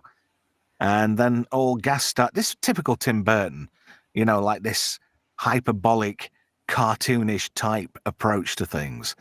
And gas starts coming out of the vents and everybody starts dropping like flies. And then he says, "Let's make some art."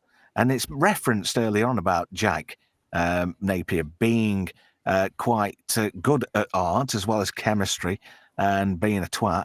And he just goes hell for leather in this art gallery, spraying over things. And we get another sample of the Prince soundtrack. Hang on a minute. Is that tomato soup? Is it just stop oil? Oh, those guys give me the fucking pip, seriously. And I love this. He sits her down and he's having a date. Bob's passing Joker his champagne, and another henchman who looks kind of like Sid Haig a little bit there, but it's not him. And he's holding a cracking Toshiba ghetto blaster. Oh, wow. I miss those fuckers. Used to have so much fun. One of the henchmen in there is Mac McDonald, Captain Hollister from Red Dwarf. Yeah, that's right. Yeah, He was the first mime, wasn't he? What walks up and he's coming up behind Michael Keaton. He was also Al Simpson in Aliens. He was the boss of Hadley's Hope, operations manager. So He's also anyway, one of the police officers with too much McDonald's in Fifth Element. He is in Fifth Element, yeah. Yeah, I like this little reference to, I think it's a little reference to Superman, this Corto Maltese reference here. Yeah, it's in the lore, isn't it? Yeah. Yeah, So it's going through Vicky Vale's list of credits with a photography, because she's here, there, and everywhere. Oh, there we go. A plank of wood. She's stiffer than Cooper and all, isn't she? Oh, Jerry Hall. No, Jerry, you were fine in that movie. You weren't like a plank of wood at all. That's a very good impression there. Thank she you. Must be a good actress to pretend to be attracted to Mick Jagger for 20 years. Can you imagine that bouncing around on top of you? No, I'm going to shoot me load on your jugs, love. All right. Jumping Jack, your flesh. Anyway, Vicky Vale chucks some water on Joker, and he's going, "Oh, you're melting me! Oh, my face is burning!" And he kind of tricks her, and she starts coming up and like rubbing his back and shit. And then he turns around, and you see the makeup that he'd put on coming off, and this is what's underneath. Whereas it's something you just would not expect. Yeah, but I love his dress sense, purple and orange. It's the Wizard of Oz reference in it. Yeah. Yeah, the fucking artist has a nice touch as well. Yeah. So anyway, Batman comes in, rescues Vicky Vale. He comes down on his grappling hook thing, and then his grappling gun fires bolts out left and right, and then he's like Krypton factoring straight out, doesn't he? Goes straight through the fucking door. I expected Gordon Burns being at the other side saying, "You were the first one to finish, Bruce." Oh, look at that. It just makes no sense. But it's a hell of a lot of fun. Oh, I love it. There's certain levels of stupidity in this film which are there for the purposes of the story. It's totally unbelievable, but it really sells the scene. It's not afraid to be a comic book movie, and while I do like The Dark Knight, it kind of sometimes you need Batman to be a bit fantastical. It just works better. Well, you need that escape, don't you? You need to be taken into that world of sheer fantasy where people can do these amazing things. Doesn't that henchman there with the tash kind of look like a vicar?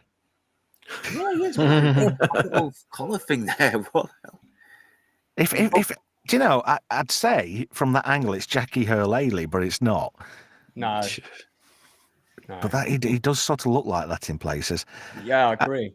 And I like that Fugelheim Museum instead of the Guggenheim. I like how they play on words to give it that world building. And this, in my opinion, is the ultimate Batmobile. I love this one. Out of all of them that have been on screen, this is the one that does it for me. It's like Art Deco, but it's just done so well. Yeah, this is my favourite Batmobile as well. I wasn't keen on the more recent one. It was a bit too Robocop. No, you know? it looks like an ordinary car, while the Christian Bale one looks too much like a tank. I mean, what the fuck was that about? That just I'll give the Zack Snyder version credit. I mean, his still looks like a bloody Batmobile, the Affleck one, but this is still my favourite live action Batmobile. It looks like a Batmobile. Yeah. It does. And it looks like a stealth fighter cockpit. And I love that aspect of this because, yet again, it's that layer of mystique and mystery that surrounds Batman.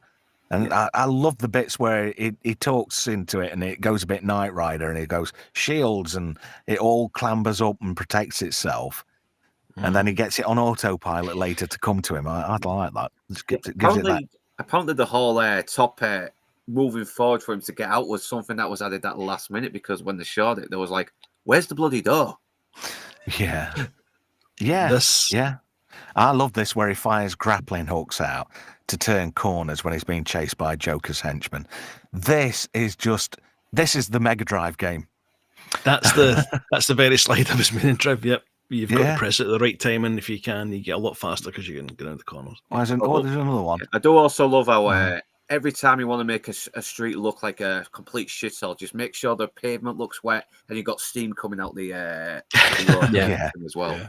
Like about 900 other films where they've done the exact same thing. So this is what I was talking about previously, where he gets the shields up on the car because he has to dump it. And then they sort of like, they go on a bit of a little side quest, don't they, to try and get away from Joker's henchmen. I mean, even there when she's looking gorpy, she still looks hot. Yeah. How much the angle that he fires that at is just not right for the next shot. You see him, it's almost like 45 degree or 50 degrees, and then it's almost straight up when you see it. Well, let's have a look. Yeah. Oh, no. Yeah, I know what you mean. I think it might have been because of the suit was so restrictive as well. I mean, because he had a really hard time moving in that bastard. And, he's been in interviews saying that the suit was just claustrophobic. He couldn't actually physically move his neck, but that gave the iconic Batman swivel. Yeah. So his neck doesn't move; it's just his entire body spins round to look, towards the camera, and it looks iconic. He moves so stiff as well, just made him look like something not very normal, which kind of added to his character more. Yeah, the way kind of makes him Kind of makes him look a bit more heroic. It's like something that Peter Weller said. You know, there's some of the RoboCop movements were based off of Cherkasov and Ivan the Terrible. That heroic quick shoulder movement. He does exactly the same thing here. So anyway, he fires her up, doesn't he? He takes her up to like a gangway up in between the buildings, and it's like you were saying, Brian. He says, "How much do you weigh?" And she says, "Like X amount." And he says, "Yeah." He says, "I think you lied a little bit. You were heavier than that." And she's like, gives him such a look like "fuck off, you fat bastard." Fucking hell! Let's go and eat a bag of chips, love. Should we go straight to World, you fat bastard? I'll get the battered sausage and I can have some gravy on it. God, Batman is a fat shamer. Shame on. Are you coughing better, Lance? Yeah, just your jokes. Sorry, mate. I'm just a tit. You'll get used to it. Don't worry. I'm enjoying it. Don't worry. Good. So anyway, he plays possum here, doesn't he? He's like, they shoot him and they're going, "Oh, he's got body armor on," and they slightly get distracted, and then he flips up, doesn't he? And then he starts kicking their asses because she's taking photos. It's funny that. Where did she get? I didn't notice she got a bag with her until that point. I think she did. I don't know if it was big enough to fit the camera in, though. Yeah. It seems a bit, unless you got a fucking TARDIS for a bag. But then again, all women do have big bags. Yeah. They look little on the outside. It's like my missus. She hid it in a place that we really shouldn't know where she hid. In the film's defence, and I've just put it back, she does have quite the satchel with her. Right. Well, that makes more sense. Yeah, so you get your atypical. This is funny because this guy, after he's dispatched this first batch of people, he has this, and then he like flips over, doesn't he, like a fence, and he flips his katanas out and he starts coming for him. Do you remember this guy? Sorry, Sheriff, when you go. That's all right. Do you remember this guy he was in You Bet for one of the challenges with Matthew Kelly years ago? Was he? Remember him? Yeah. No. I used to love You Bet. That was a great show on a Saturday night. There's some sad bastards. Oh, what are you going to do? I'm going to name every train that's British Rail have used since 1962. All right, then, Neville. I didn't know you were on that. Did you get them all right? No, it wasn't me. I know it's some guy from Selby, I think. I can't remember his name. Anyway, moving on. I do vaguely remember it. Oh, there we go. There's the satchel. But I don't think you'd fit all that camera gear in a bag that thin. But anyway, she hides a roll of film down her tits, thinking it's going to be safe. Yeah, guess again. So anyway, Batman takes her back to the Batcave, maybe for a bit of a bat and pickle. I'm here all week. That fucking Batmobile, does it for me. Yeah. This entire scene is actually well done as well. It's just, there's not much happening, just the music playing and you're just letting you absorb the atmosphere, and that's it. It doesn't need to be anything else other than that, because it just sells itself. And I like how Vicky Vale keeps trying to get a crafty look to see if she can figure out who he is. And he always sort of like turns away. I think she does recognise him, but she hasn't fully realised it's Bruce Wayne yet. Do you think they christened that Batmobile kind of, when the of course there were love stains on that by the end of the film. Because you heard the story about Robert Pattinson, right, with the Batmobile? No. Oh yeah. Did he christen the back seats? Well, him and the young lady, the lead actress, christened the bonnet of the car, no less, and were caught doing it on the set as well. Nice. So it's well-known. It's available on a porn site near you. I mean, I don't think anyone filmed it, but that story went round the industry like shit for a goose. I mean, you literally heard about it like the next day. Oh, you've said a line from Animal House now. Oh God, that's going to be bugging me now. There you go. John Vernon, isn't it? You'll get your chance, smart guy. Put a sock in it, boy, or you'll be out of here like shit to a goose. So anyway, he takes her back to the Batcave. She's going to get a wet fanny. Let's face it. Well, that car is a panty dropper on its Isn't it? itself, isn't it? Really. She's going to have a soggy gusset by the end of the film. You watch. Definitely a soggy tuppence. But I digress. So anyway, Batman's managed to figure out exactly what's in all these products that Joker's infested with chemicals to create this Joker death. Timey-wimey-limey says, Toga. Nice, I like that. I've got visions of John Belushi pouring mustard oil over his tits now, and then smashing a guitar up and saying sorry, like it was nothing. Batman cracks Joker's poison code. Citizens told to avoid the following products: deodorants with baby powder, not a good thing considering what's in baby powder; hairspray and odor eaters; lipstick and nail polish; aftershave and talcum powder. I miss talc. That was great on a Sunday night when you had the bath before school bath, and you get your talcum powder. That was cracking. I miss that shit. And I love this scene. Bruce Wayne decides, because he's been advised by Alfred to tell Vicky who he is and reveal his identity. And he goes to do it. He's just, have you noticed he does a Clark Kent thing? He takes his glasses off when he's going to tell her. Did you notice that in that scene? Yeah. I think that's sort of like the comic book trope. You know, I'm wearing glasses, therefore no one can tell who I am. That does me when people take the piss out of Superman. It's like, oh, I'm Superman. Now you're not. And then he take the glasses off. Fucking hell, he's Superman. And then he puts his glasses back on. Oh, where's he gone? You know what I mean? It tends to have the effect that it makes him look more intelligent when he wears the glasses, Keaton, but for some reason, when Reeves use them, we're on about a bit more silly. We're on about wetness with Vicky Vale, and MC rightly says in the chat, moist. That's the matron moment of the show. MC, you get to pick a movie for later on Monday Night Mayhem. So let me know in the chat what you'd like to see at some point during the run of Monday Night Mayhem. Because we have this thing, when we have a new matron moment, whoever gets it, whoever bags that moment, I normally let them pick a film, you see. So I'm giving you the opportunity to pick a film, MC. Ooh, so matron. No, matron, no. So Joker comes in with a Prezi, and he's got his vicar with a ghetto blaster again. But she looks cracking, even like that. She's just, she's, you know, I think Bruce Wayne was actually going to tell her as well that he was Batman, because Alfred's been pretty much pushing him to get with her. He's been pushing him to. Where were you? I said this about 4 minutes ago. Did you go for a pace? No, it's just his memories that you know. I'll tell you something, Keith. My memory's fucking shit these days. Anyway, moving on.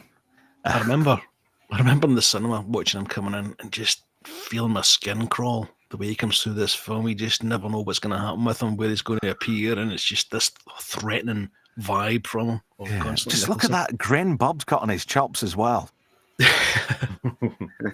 I love that. It's like, hey, look, we're nice people, really. No, you're not. The geezer holding the stereo, George Lane Cooper. He has been in so many big movies.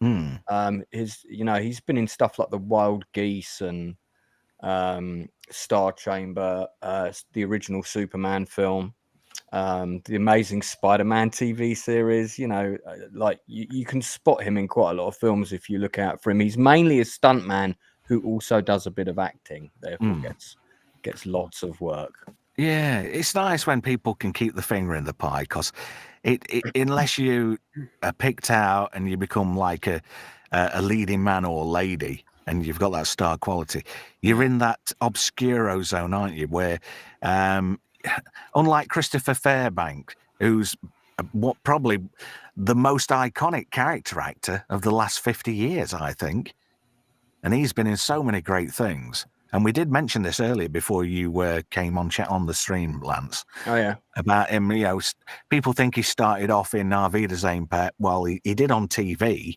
but he's been in so many iconic pop culture movies. So many, like quintessential movies that have stood out in the crowd. So anyway, we get to this point where, Bruce Wayne's giving it the I'm nuts too. And Joker starts giving him a bit of time of day. So he's like, I notice a bit of familiarity here. I'm seeing a bit of something of me in him, which is ironic. And he gives him that time of day. You were saying, Brian? I think it's the I know who you are that kind of knocks him off balance a little bit. Yeah. Yeah. Yeah, and he never spells it out. He just says, well, there was this kid, Jack, means to hurt people. I like him already. Yeah. Well, it's an irony in itself, this scene, if you think about it.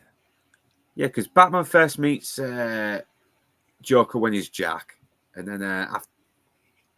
Oh, actually, no, he comes across him with in the second as Batman and Joker. So no, ignore what I was about to say. That's all right. Don't worry about it. So Vicky meets up with Knox because she wants to know about that alleyway. Apart from the cat piss and the broke milk bottles, it's discovered that it was the alleyway where Bruce Wayne's parents were murdered by Jack Napier. Strangely enough, this is where people complain about Alfred letting Vicky Vale into the Batcave because Bruce Wayne was nearly going to tell her, and she figured it out. She figured out Bruce Wayne was Batman, especially after that stunt when Joker shoots him and he suddenly disappears. Yeah. It's funny that, she got in the Batcave, but Bruce Wayne had been in her Batcave. I wonder if she got any bats hanging off her flaps. It's all right. Alec Baldwin can always shoot them off. Oh, God.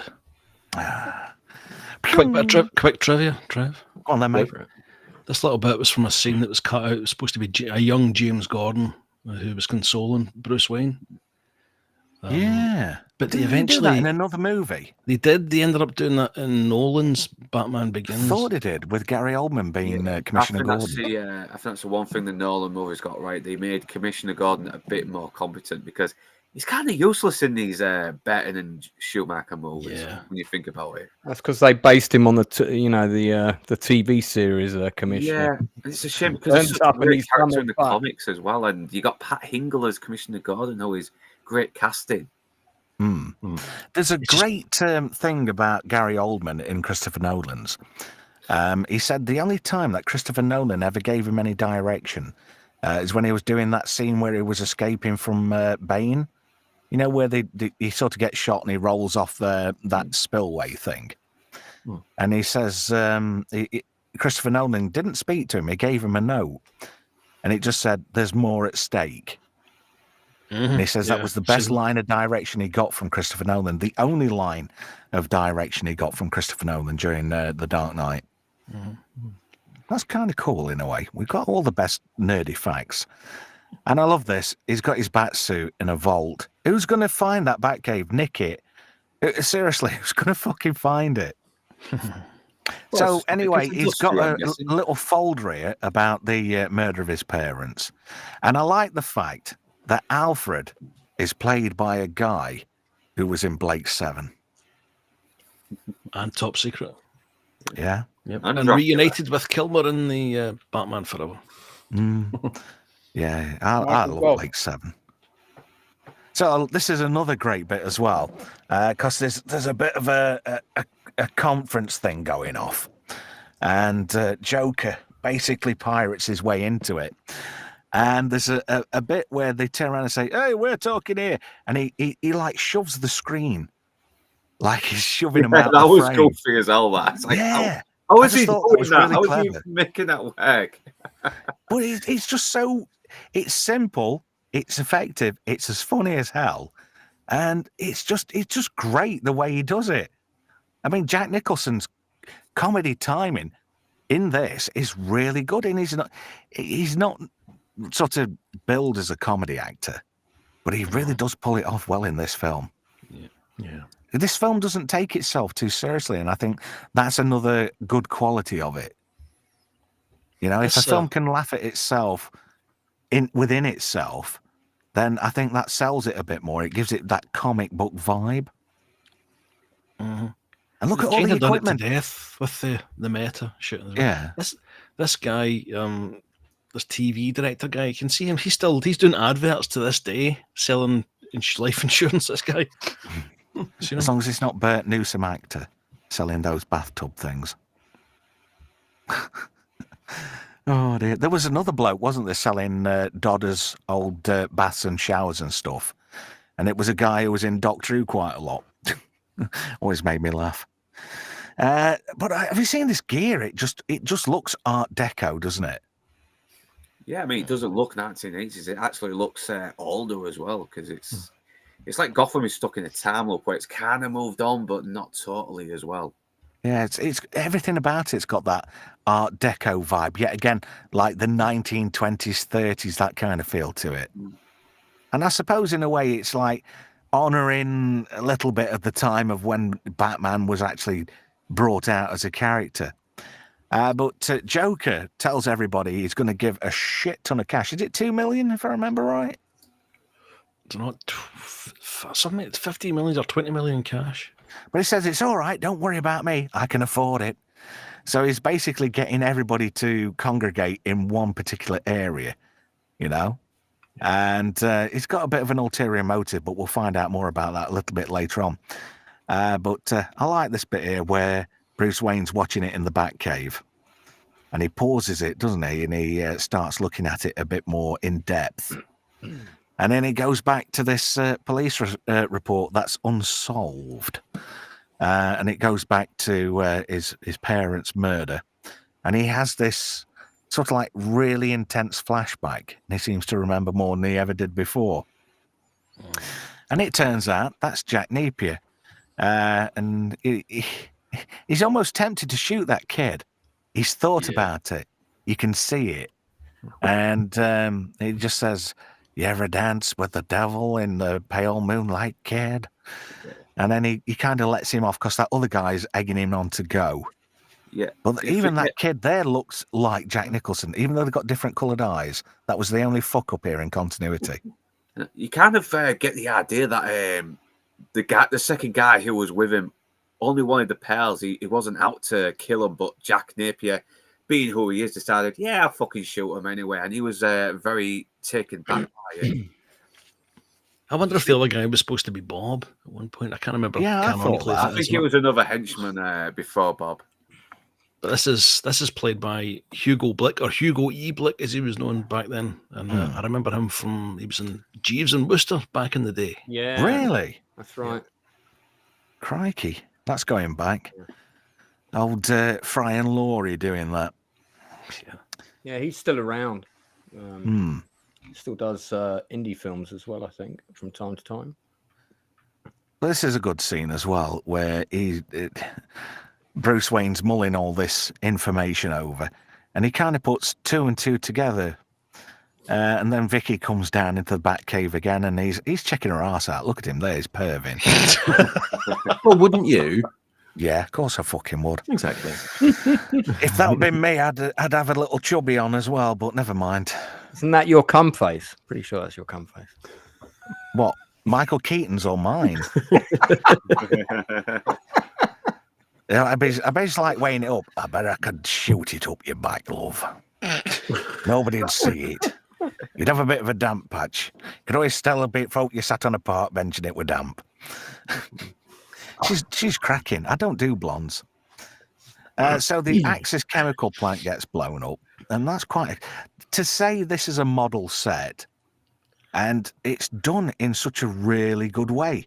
I don't know. Do you think Derek Meddins have anything to do with this, Lance? Do you know offhand? Well, the production designer was Anton First, who was at the, he was at the top of the game at the time. He committed suicide not long after this. Bloody hell. He tried to get a directing career. Welcome to my world, mate. And tried to set up a movie and it all fell through. And he got depressed and topped himself. I've been there, so I can relate to that story. But he did like Full Metal Jacket and a whole load of other top end productions. In terms of the miniature work on this, the special effects team were pretty big. I don't know who the main guy was. Bob. Bob. No, I mean, Ronald Burton was certainly one of the big names of the time, but there was a massive special. I mean, you had 4 senior special effects technicians, so John Evans was the main supervisor. So, but I don't know if they had a miniatures unit per se. Mark Meddings was the model unit supervisor, but he was uncredited, so. I suspect he might have been related to Derek Meddings, quite possibly. Yeah, because it's a bit of a cottage industry, isn't it? Really, everybody knows each other. So small. Steve Begg and Angus Bickerton both worked on this film as part of the visual effects unit. They are both now massive, like top of the game visual effects supervisors. If you look at that scene there, what does that remind you of? And it's an aliens related question here. You know when the APC goes into the atmosphere processor? It's the same location. Yeah, that's the same scene. It's exactly the same. That's exactly the same location at the power plant in Acton. Yeah, that's the point I'm getting at, where the APC comes rolling into the atmosphere processor. That is that location right there. Yeah. It's cracking. Oh, and there's that helicopter I was talking about. He's got his merch on it as well. And he does the backside as well. If you're going to do it, you've got to make it your own. That's great. And I love how his henchmen also have playing cards on the right shoulders. Didn't like Dinky or Corgi Toys bring out a set with the car and that helicopter in the same box? I don't know. Of seeing that. I wasn't particularly big on collecting that kind of merch at the time. I mean, merch wasn't really a thing. If you got a few bits from a film, it was like, yeah, that's pretty cool. There was a lot of merch for this. Yeah, there was a lot. This was after Star Wars. I think this was probably this and Jurassic Park were the 2 films that got like massive merch pushes. Because, they just knew people would buy it. That Batmobile though. Look at every kid in my school had a necklace with a Bat logo on. Necklace? Not necklace, but one sort of like the little sort of like string ones with a leather. Where did you go? Are you talking about a pearl necklace, or what are we? No. Come on. Set them up. I'll knock them down. Did you get free samples of Brute at your school as well? Almost. Or denim? Was it one of these private schools for boys with various masters who are now in prison? No, I'm just saying it was cheaply priced merch that you could get at Woolworths. So everyone had one. Did they have fagging at your school? What you do on your weekends is no concern of mine.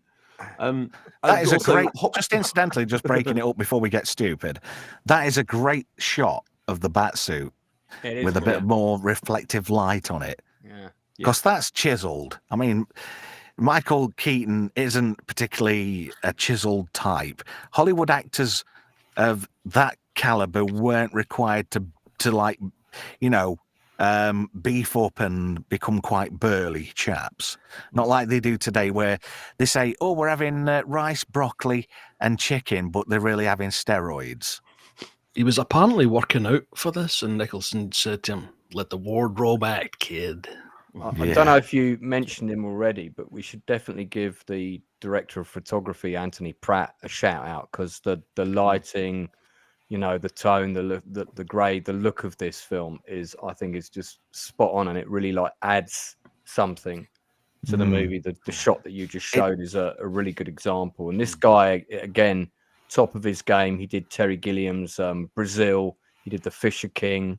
Shadowlands, Frankenstein. I mean, the list goes on. One of the Harry Potter films. We lost him on New Year's Eve last year, sadly. Yeah, but yeah, that's a shame. 46 credits as a director of photography. Well, that's pretty good. Yeah, I like the bias that Tim Burton adds to all of his films, because he sort of does it subtly. And it tailors each one to every film, but it's got that similar.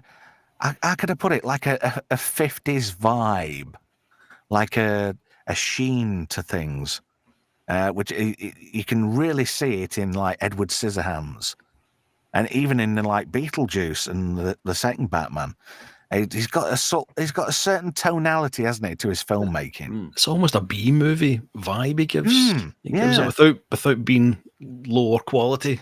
No, I know there's like an artificial worldness about all of his films. They kind of exist somewhere parallel it looks like a comic book beyond movie. reality. It does. It looks like it's just come out of a comic. Yeah. I think Tim Burton sort of frames everything from his own imagination, and that's why it's got that style to it. I remember reading somewhere that Tim Burton hates 90-degree corners. So You're not like Automan, then. But every single thing Obscure. that he films is never a perfect corner. Everything's always slightly off, so it gives everything a really kind of strange look, which does fit sort of like a comic book standard. Yeah, but he seems a very bent chap anyway, doesn't he? I don't mean it in the bend over variety. I mean anyway. I was going to say in that last scene with the helicopter there, and both the novel and the comic book, the Joker basically tells him what he's going to do. He explains the entire rest of the plot and how he's going to take everyone out. But first, they must have changed it. Decided, no, we better get rid of that bit because obviously it's giving the game away. And why would the Joker tell him exactly what he's going to do? This scene here makes me laugh a little bit because he's giving all this money away, and there's like 40 people there. They're going to be walking away with full pockets. I remember listening to Tim Burton talk about that when a documentary that he had back in 1989, and he said, it was a bigger production than I'd been used to. I didn't know how many people to put there. He said, I was literally sitting with a bit of paper, trying to put the shot and drawing people in and trying to count how many people I needed. So when you see likes of that shot, some of the scenes are better when they've got them all kind of congregated together. There's a couple of wide shots when he's putting the money out and you just see how few people are there. Well, this is before the time where they could digitally add people in, like Robert Zemeckis did on Forrest Gump. In post. Yeah. Yeah, there even was. I think originally the money was going to have Joker's face on it as well. They did it in the comic, the sort of graphic novelization kind of thing for this movie, but they didn't do it for the movie. But imagine if they did, it would have been like a great ultimate joke that he played on the public. Yeah, that balloon's got a proper cock nose, hasn't it? Yeah. So let the money start flowing, and he's chucking it about like it's going out of fashion. There's nothing worse than being flashed with your cash. It's actually better if sorry, Trevor. It's all right. Go on, Brian. It's actually better if he's throwing the money out because it's kind of almost in line with the Heath Ledger Joker, where he doesn't give a shit about the money. You know, it's all about the chaos and the carnage. Yeah. Which maybe shows his transformation from just standard gangster to lunatic. Yeah, sorry, Trevor. I think I've got a little bit of a delay here. I've just cut you off twice. That's all right, mate. I'm just not quick on the draw tonight, unlike Kim Basinger's husband. Anyway, moving swiftly on. This is the first time we get to see the bat plane, and I like this too. This is just, it's great. Whoever the set designer or the prop master were for this, whoever came up with the concept art for it, had nailed it basically. Done such a fantastic job. And these balloons start emitting a gas. He's cooked up a gas to take everybody out. It's basically that nerve gas that we saw earlier, the one from 1977. It's basically that, and he's just basically gonna kill everybody, because that's the kind of guy he is. He's generous to a fault, but he'll kill you at the same time. But this is great. That is a fantastic shot. Yeah, the gas is Smilex, and we have a user called Smilex who. Yeah, the Otterboke. That's right. Yeah, that's the very man. Yep. Yeah, he was on. I was watching a stream the other night, and he was on there. The one that Atom Gray's on after we did for Fubar Friday. B-roll. Yeah, that's it. Yeah, because I was completely knackered, but I went to bed and I was overtired. And I couldn't sleep, so I came back downstairs. That's the worst, man. Yeah. I've had that many a time. And I was proper shattered the whole next day. But it was worth it. I enjoyed that stream. I had quite a lot of fun. And this This bit here, when he's flying and he takes all these balloons and he dumps them out of the way so nobody gets hurt. But there's a scene a little bit later on that reminded me of the Star Wars Death Star trench run. Oh, with the bat plane coming down the street. Yeah. And then he has that like targeting thing come over his eyes. But instead of it, you think it's going to be like a computer thing, but it's a pair of goggles. But this is a bit of foreshadowing for later, for the bat signal. Not many people pick up on this, but I always notice it. A lot of subtleties. And that's the thing about Tim Burton films. And just look at Jack Nicholson there. He's the epitome, isn't he, of the bad guy, but in such a charming, doesn't give a shit way, which is what Jerry Hall says about him earlier on in the bit before he gets turned into the Joker. She says, Jack, you just don't give a shit about anything, do you? And he's like, no, wait till they get a lot of me. But I love this bit with with this targeting computer thing I was talking about. He's taking everybody out and he's shooting bombs left, right, and centre. And the only person he's not hitting is the Joker. It's like when I take my missus to badminton, you know, she can't hit the fucking shuttlecock, put her in car and she hits everything on fucking road. It's just one of them things. Batman fucking kills as well. He kills in this one. It's like, Batman doesn't kill. It's like, yeah, Michael Keaton's fucking. Yeah. At one point in this, he actually shoves a bomb onto someone and then pushes them over. Yeah. Of course, that's well doing it. Wasn't that the second film? Is that the second film? Yeah, it is. Yeah. It's the like the fight scene with the pram and pushchair. Oh, that's right. Yeah, but there we go. There he is with his targeting computer. It all sort of like folds out from the side of his head, and you think it's going to be like the one from Star Wars, but it's just like a pair of sex goggles. Anyway, and he's coming in to get him, and then he pulls out this fucking gun, and it is stupidly long.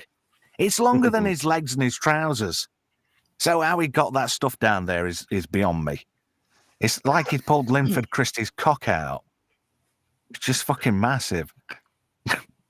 Yeah. So yeah, again, look at that. He's firing everything at him. He can't even fucking hit him. But look at that gun. That'd make Dirty Harry jealous thinking about it. And he just fires one fucking shot, and he takes the bat plane out. I was expecting that to have one of those little flags that comes down and it says bang. He did that to Vicky Vale earlier on, though, didn't he? Oh no, it's coming up. Yeah, it's coming up. I love the way he looks. He takes the gun out and he looks at it almost like a cartoon character would do for he. like a Warner Brothers Looney Tunes type thing. Yeah. Because of the size of his shooter. All right, love. Have you seen the size of my shooter, darling? Hang on a minute, let me just go back. Alec, is that you? Sorry, somebody had to say it, and it had to be me. He got away with it. Fucking hell. Amazing. And yet again, we've got this gothic sort of like vision from Tim Burton. And if you look at that, it kind of looks like a fucked up version of Castle Gayskull, doesn't it? It looks as though it's grimacing. It does, doesn't it? Anyway, moving slightly on. So Batman's he's gone tilt. He got shot down, didn't he? Joker shot his shot, and it just took him out. And we end up in Gotham Cathedral, where Joker has basically taken Vicky Vale, and Batman's like, "Yo, she's mine." And we come up to like a really good. It's like it's an underperforming fight scene, but it's done in such a way where Joker's like, "Oh, I'm getting my ass kicked, but I'm having a laugh about it, and I'm going to constantly take the piss out of Batman while I do it." And he just does it, and he's basically dispatched all the rest of his henchmen, and he's coming for him. He's like, "Oh look, there's my missus's shoe there. Oh, I'm gonna lose my shit." But Joker fired some acid out of his thingamabob flower on his lapel, didn't he? The one that he tried to squirt Vicky with, he squirted her with his liquid. But she ducked. She got away with it. But basically, he fired it at this bell, and the bell met an end. I'm here all week. And it stops everybody getting in, Commissioner Gordon and the rest of the police force, from getting into the cathedral and helping Batman out. But this is where it gets really dark. It's like Tim Burton goes another level darker during this whole scene. And I like that aspect of it. And there's a few henchmen left. There's that guy you were talking about, the vicar with the tash. The least effective henchman ever in this bit. Yeah. Falls straight through. Takes himself out. Yeah. And then a few more try the luck a little bit with it. And that's the scene I was thinking of. Yeah, you were right. It's still to come. But she shits her pants. And he's just so fucking nonchalant. Oh, this guy, wannabe Blade, he doesn't last 5 seconds, does he? He probably gives a better account than anyone against Batman, this guy. Yeah, he counters him a couple of times and sends him through a set of stairs. Yeah. Plus, his death is hilarious. I mean, he just bangs his head on the bell and throws him down. Ray Charles, there. Yeah. Oh, look, and he's having a bit of a dance with her. I don't know. I don't know what it is, whether it's a continuity error or I'm just seeing something nobody else is. But it almost seems as though the makeup in his hair was totally different at the end of the film as opposed to the rest of the film. Now, is that changes? It changes quite a lot through it. There's a bit where he looks like Donald Fisher. That wait till you get a load of me, but I can't stand that. Yeah, it is a bit up and down. And that thing pointing at Batman looks like a cock, doesn't it? I know. Should we be worried that you keep seeing peni everywhere? Maybe so. Should we be concerned? I'm not worried about Tim Burton. Yeah. Not Helena Bonham Carter. Is she still with him? No. That ended quite a while ago. I forgot who she's with now, and I was like, what? I can't believe she's with that guy or that guy's with her. Because I don't know, there's something about her. I wouldn't touch her with yours. She's a bit freaky, isn't she, bless her? Anyway, moving swiftly on with the stream-killing pauses, never mind. I don't think the panel could add anything to your comment there. Sorry. We didn't have first-hand experience to draw on, so we defer to you, sir. Okay, then, fair enough then. Moving swiftly on. I love this bit. This is where the crazy hits a new level because this is like, you created me. No, you created me. It's a bit of I hate to use the word paradox, but there's a little bit of one here, isn't it? It's like chicken and the egg and all that bollocks. But here's where the fun starts. They're having a couple of love taps, and Joker's really shit at fighting. He has a couple of goes, breaks his knuckles, and doesn't get very far. But Batman's just chucking him around like a fucking rag doll. And again, he seems to have changed, unless, like you were saying before, with the glue and the prosthetics and stuff like that hurting his face, maybe they started lessening the amount of what they were doing to him to compensate for him being in a bit of pain with his chops. Perhaps. Yeah. Maybe they relaxed the makeup and the prosthetics just a little tiny bit. But the sort of level of defiance and hate from Jack Nicholson in this scene, you can feel it. It's palpable. He just, he's acting, but he does it in such a convincing way. He's hamming it up, but he's not hammy. If you get me drift, and that's just he knows his craft. Oh, I love this bit too. When he gets cracked and he makes out like his teeth have fucking come out. Brilliant. I think I'd have preferred it if he'd been able to give a bit more of a better account of himself, especially the Bat being injured. And obviously if Batman's already fought off 3 or 4 different guys, I'd like to see him get a few nice kicks in. Well, I did say that, didn't I? So he's a bit lackluster at fighting Batman. He would have, you would have presumed he would have put a bit more in it, considering his life's at stake.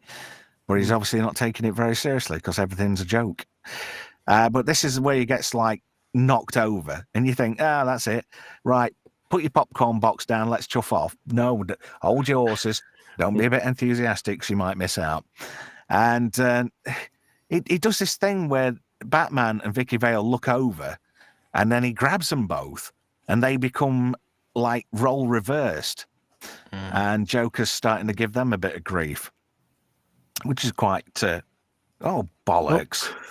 Wrong button. Oh, I ain't going through all those slides again, so I'll just talk about it. So helicopter comes in, tries to take Joker away, but Batman sort of like ushers Vicky up onto that ledge, and then he fires his bat rope around Joker's leg, and around a goblin. Not a goblin, what do they call them? Gargoyle, yeah. And the whole escape via helicopter becomes impractical, and he basically goes down. And I noticed early on in the film, when Batman's at the top of that cathedral looking down, it looks badly drawn in. And then when Joker drops to his death, that's really badly done too. It's almost like he looks like a cartoon character, not an actual actor. Yeah, it's terrible. It is, isn't it? Considering the $48 million budget, you'd have thought they'd at least use Crayola crayons instead of whatever the fuck they use there. The animation at the start looks terrible. And I remember everyone just at the cinema saying that as well. Yeah. You know, when he turns round. MC says start again. And to that I say, fuck off. Because I'm not going through 148 slides to get to the last two. If you're watching this on YouTube, you can just pull the slider back to the beginning. True. Yeah. It's not time for the re-rub yet. Not yet. So, it all ends on a bit of a happy note, because Alfred's waiting for Vicky Vale, isn't she, at the end? And he's got champagne in the back for her. He's buttering her up for a wet fanny again. And the bat lights revealed, and then Vicky goes off to Batman, and Alfred says, Master Bruce is going to be a little bit late, and she says, of course he is. And then he's up on top of that cathedral again, and the bat lights showing up, and that's it. Roll credits. And Lance, you've got some pictures to show us. Yeah, I've got a great picture of the set, which I've got a couple of pictures of it. I think I can share screen. Let's try. If you go for it when it pops up. Here we go. Oh, fucking thing. There we go. There's 18 sound stages at Pinewood, and the set is famous for covering every single one of them. Yeah, so that big white building on the right is the 007 stage. That was built especially for the film The Spy Who Loved Me. It's been rebuilt a couple of times because it's caught fire about 3 different times. The most significant one was when the film Legend was shooting in there, and one of the sets caught fire, and the whole thing nearly went down. So that's most of the set. And then if you look at this view, let me I'll just take that down. And it's really weird in the pictures. You don't get a sense of the scale. But I've been on the ground at Pinewood, and it is such a long walk to get from one end to the other. Yeah, really so this will give you some of it. Sorry, the picture's a bit tiny, but it will give you a bit of an idea. If you see the people and you're looking down the kind of the street, it's a huge distance. And this is quite a small section of Pinewood Studios as well. This is the far end. Yeah.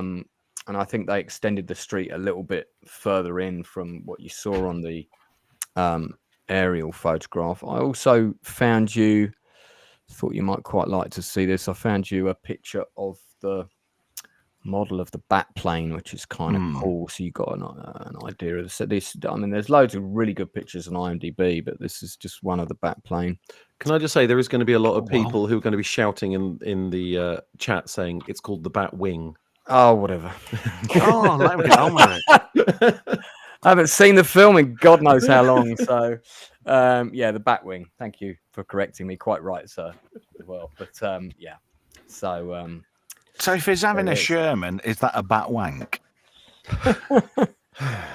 Just on the set, do you remember Tony Slattery did several episodes broadcast from that very set in his little TV show? It used to be on a Saturday afternoon called Saturday Night at the Movies. Do you remember? oh God, No, yeah, I I do remember that. I do remember that show. I don't know if I saw the episodes about Batman, but I definitely remember that show. Yeah, Tony Slattery, who sadly left us recently. Yeah. Bless him. Did and I was quite shocked when I saw recent pictures of him. You know, He was great in Boone. yeah, and Men Behaving Badly. He was in, wasn't he, in one season of that before they switched up the cast? Or am I getting Don't that know. getting that wrong? I might be getting that wrong. But he used to do a lot of whose line is it anyway, didn't he? He did. He was on the improv scene, wasn't he, Yeah. for quite some time. He was great at that. And on Clive Anderson Talks Back as well, remember? Yeah. He even did some hosting on kids shows as well. He did a kids game show called Knock Your Block Off on Saturday mornings. God, jeez. You remember that one, Bri? Yeah, I remember the It was shit. A lot of people got the start of their career in kid shows. I mean, Yes, I Miles remember Jupp. as a young lad back in 1978 seeing a very young Jeremy Irons in Play School. yeah, really. Yeah. yeah, Yeah. My father at the used to Nottingham present, my Playhouse. father used to present Play School. Did he? God. Yeah, he was one of the first presenters of Play School. He also wrote the theme tune for Play Away and used to co-present that with Brian. You're going to Cam. make me a jealous Wow. bastard if you say yes to this. Do you know Fred Harris? I do Fred not. Harry Harris. Eh? Fred Harry Harris. I don't. I'm afraid. No. Oh, Fred Harris. He's been on BFBS TV for quite a while. He's quite high up in the programming there. I love Fred Harris back in the day. He was on everything, wasn't he? It was like the cooler version of Johnny Ball. It was like Johnny Ball, but he'd slyly do your mum while you weren't looking. When Johnny Ball's programs came on, it was like Think of a Number or whatever. Yeah. And then he- 69? Then he did a, Just then he about to did a, say. he did a science. He did some sort of science one. They were always like very educational, and it was always a cue to like, what's on ITV now?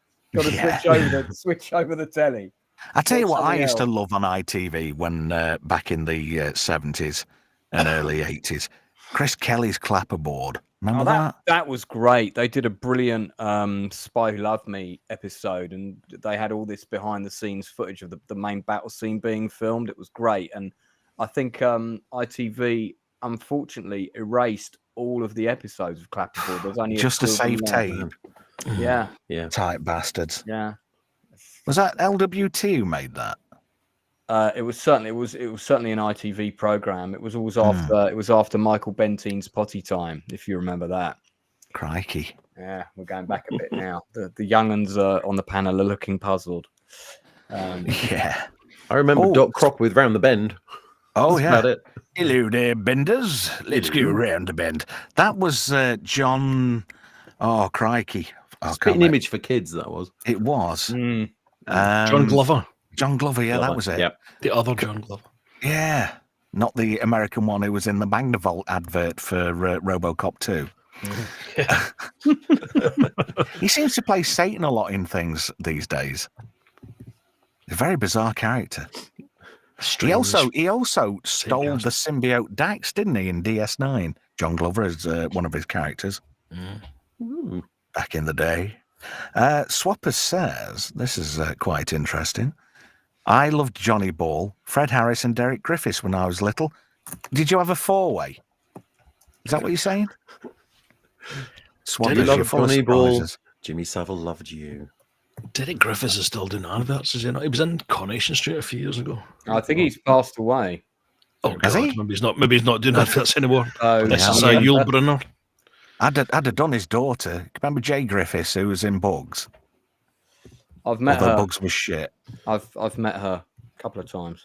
I'd like to do some multiplication with her. Ah, dear me. Oh. What? No, he's still alive. Derek Griffiths is still alive, according to. Ooh. Is he? 78. I thought he passed away recently. Oh, thank God.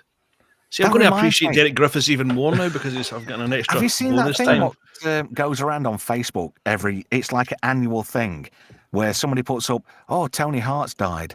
And then he died like 20 years ago. Yeah. Really, Facebook is really fucking taking the piss out of it. They've just said something about I forgot where it was now, but it has been popping up about this guy has died. Is like that was like a year ago. What's going on? Yeah, Facebook's gone really fucking downhill. They're trying to get clicks. That's what they are doing.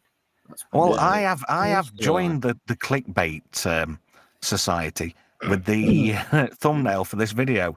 I didn't have enough room to put the word review, so I just put Batman full movie. Oops.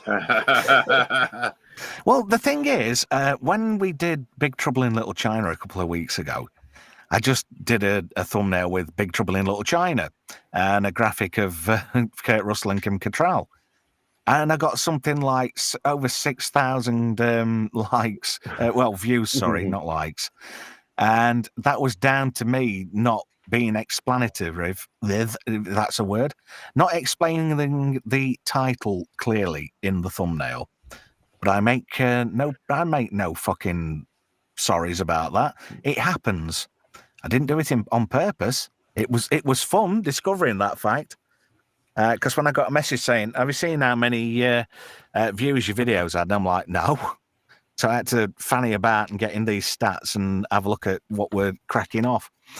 And it was just basically down to me not putting Monday Night Mayhem on the thumbnail. But somebody did bollock me earlier about that, didn't they, Brian? They did. I think it's counterproductive. I think it wasn't on purpose. It was time constraints. Because a couple of people weren't happy with the original thumbnail, so I thought I'd spice it up a little bit, but not bullshit. That was just unintentional. It happens. Anyway, final thoughts, Lance. Make it a quick one. This is my favourite Batman movie. That's nice. I'm joking. No, well, apart from the Adam West one, of course, with the ticking time bomb on the pier. I mean, how can you beat that exciting scene? Oh, classic. That's the one with the dehydration gun, isn't it? I love that. I remember that. No, I really like the look of this. I mean, I'm not a fan of the second film, I have to say, because as soon as you put two villains in a movie, you start diluting it. And I'm a strong advocate of one villain only in superhero films. Night Sword in the Storm. It's just that you don't have enough time to spend on the character development of one villain, really, let alone two, and you start adding more and more and more, and it just, But anyway, I just think this is the best all-round Batman film. It's got the best score, it's got the best production design, it's got the best car. Michael Keaton is still my favorite Batman. Mine too. Jack Nicholson, and it's between Jack Nicholson and Heath Ledger for me for Joker. Really? Bless him. I really liked Heath Ledger's Joker, but I'd probably give it to Nicholson overall because he's so evil. And Nicholson, movie-wise, he's in real terms, he's the first and the best, really, isn't he? He is the epitome of the Joker. Yeah, he was born to play that role as well. He's got a helmet, apparently. Boy, has he got a helmet. I got a helmet. And all the supporting cast are great as well, and all people at the top of their game in the key crew roles. It's just a fantastic. Definitely. But Bastard, I wish it had been more violent. I wish I hadn't cut the violence out. Bastard, what were your final thoughts to wrap up with? Oh, it's dark, brooding, gothic, but a lot of fun, and that's no joke. It's shit hot, is another way of putting that. What about you, Help Desk? Yeah, brilliant.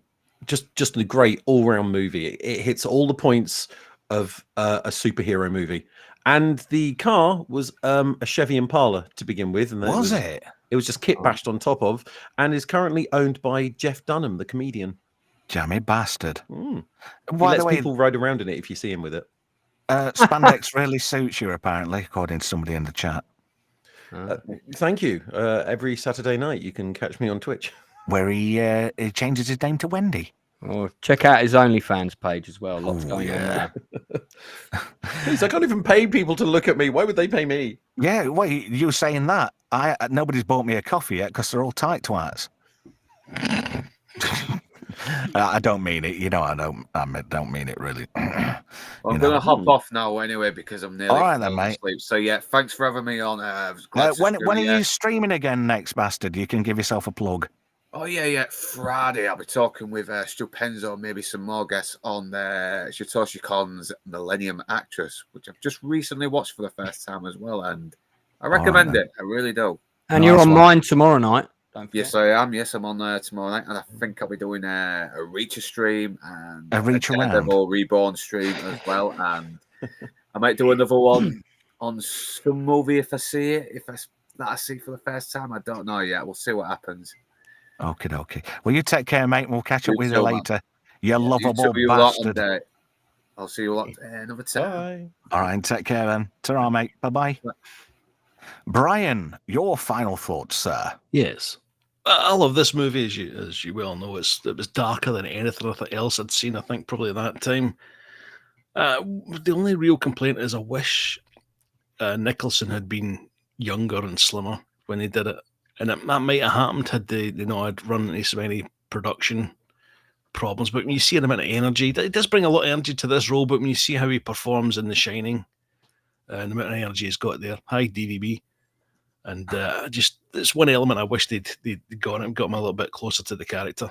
The soundtrack is absolutely brilliant, as you know. And there's so many scenes in this film that are iconic and scenes that I love. Some of my favourite scenes in cinema come from this movie, and it's probably the reason why I ended up being such a massive fan of Jack Nicholson. I think I tried to, even when I was younger, I tried to get so many of his movies and watch as many as I could.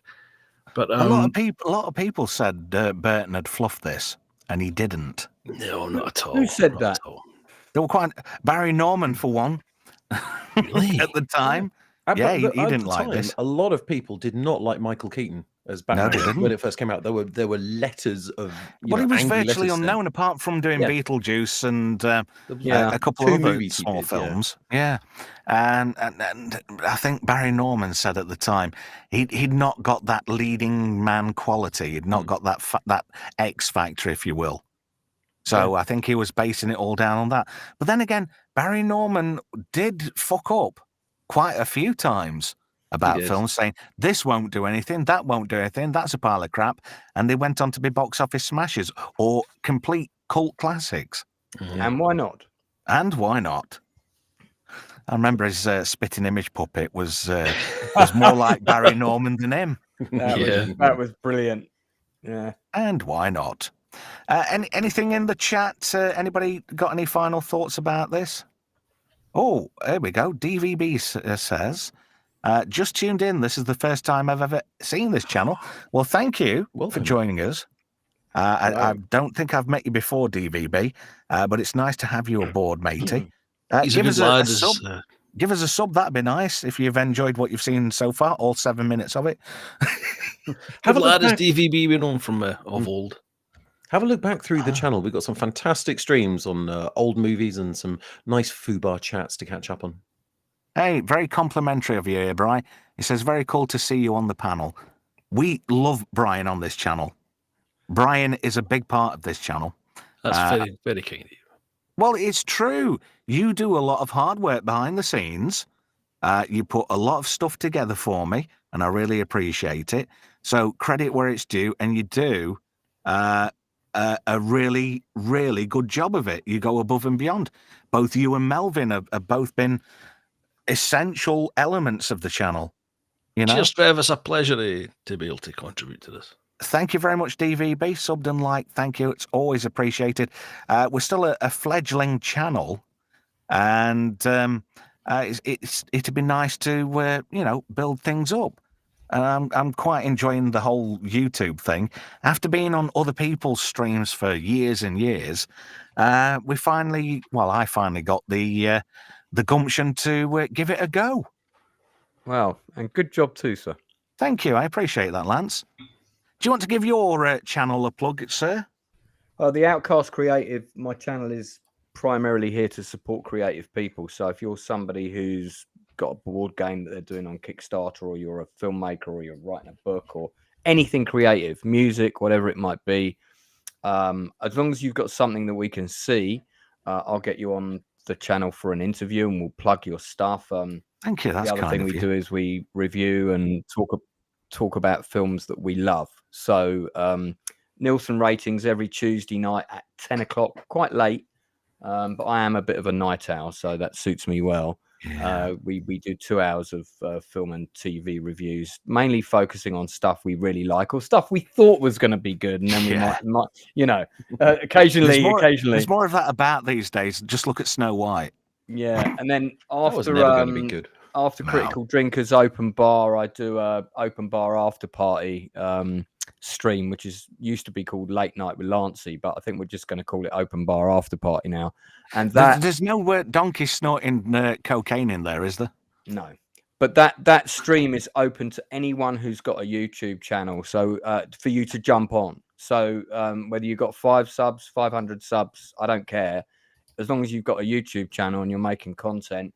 If I'm ever doing a Late Night with Lancey stream, you can message me in the chat, and if we've got room, you can come on. Brilliant. Be part I'll keep of the that in panel. mind. It's like open to everybody. And I mean, the Nielsen ratings, I've got a fixed panel, but I try and bring on a new person every so often. So if any of you ever want to come on there, just give me a shout and we'll sort that out. And then you meant come on the stream, didn't you? Not anywhere else. Oh my God, it never ends.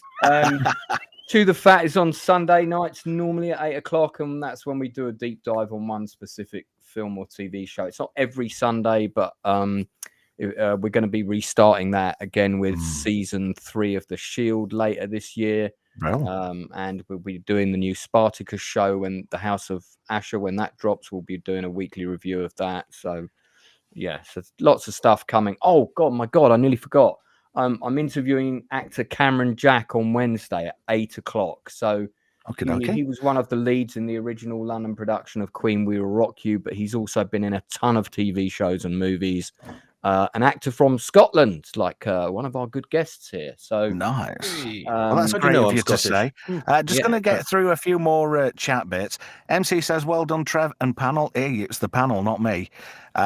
Very complimentary here. Timey-wimey-limey says, not Brian,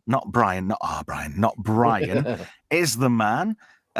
Business outback, entertainment up front, like the mullet, but in reverse.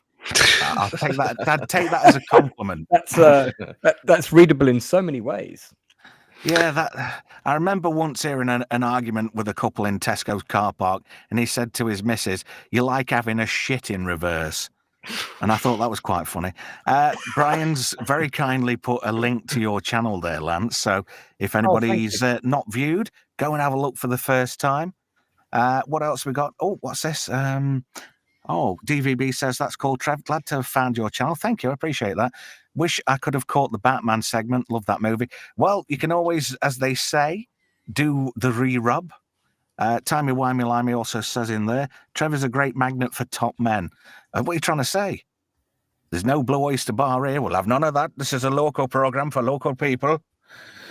So thank you to everybody in the chat. Thank you for joining us. If you're watching this on the rerun, or the re-rub as they like to say, please do like and give us a sub if you haven't already. According to YouTube stats, 46% of everybody who watches doesn't sub. And it'd be nice if everybody joined in, because then you can get like notifications by hitting that bell and finding out when we're on, and getting a notification saying that we're going to be live any moment now. That'd be kind of cool, because you can join in.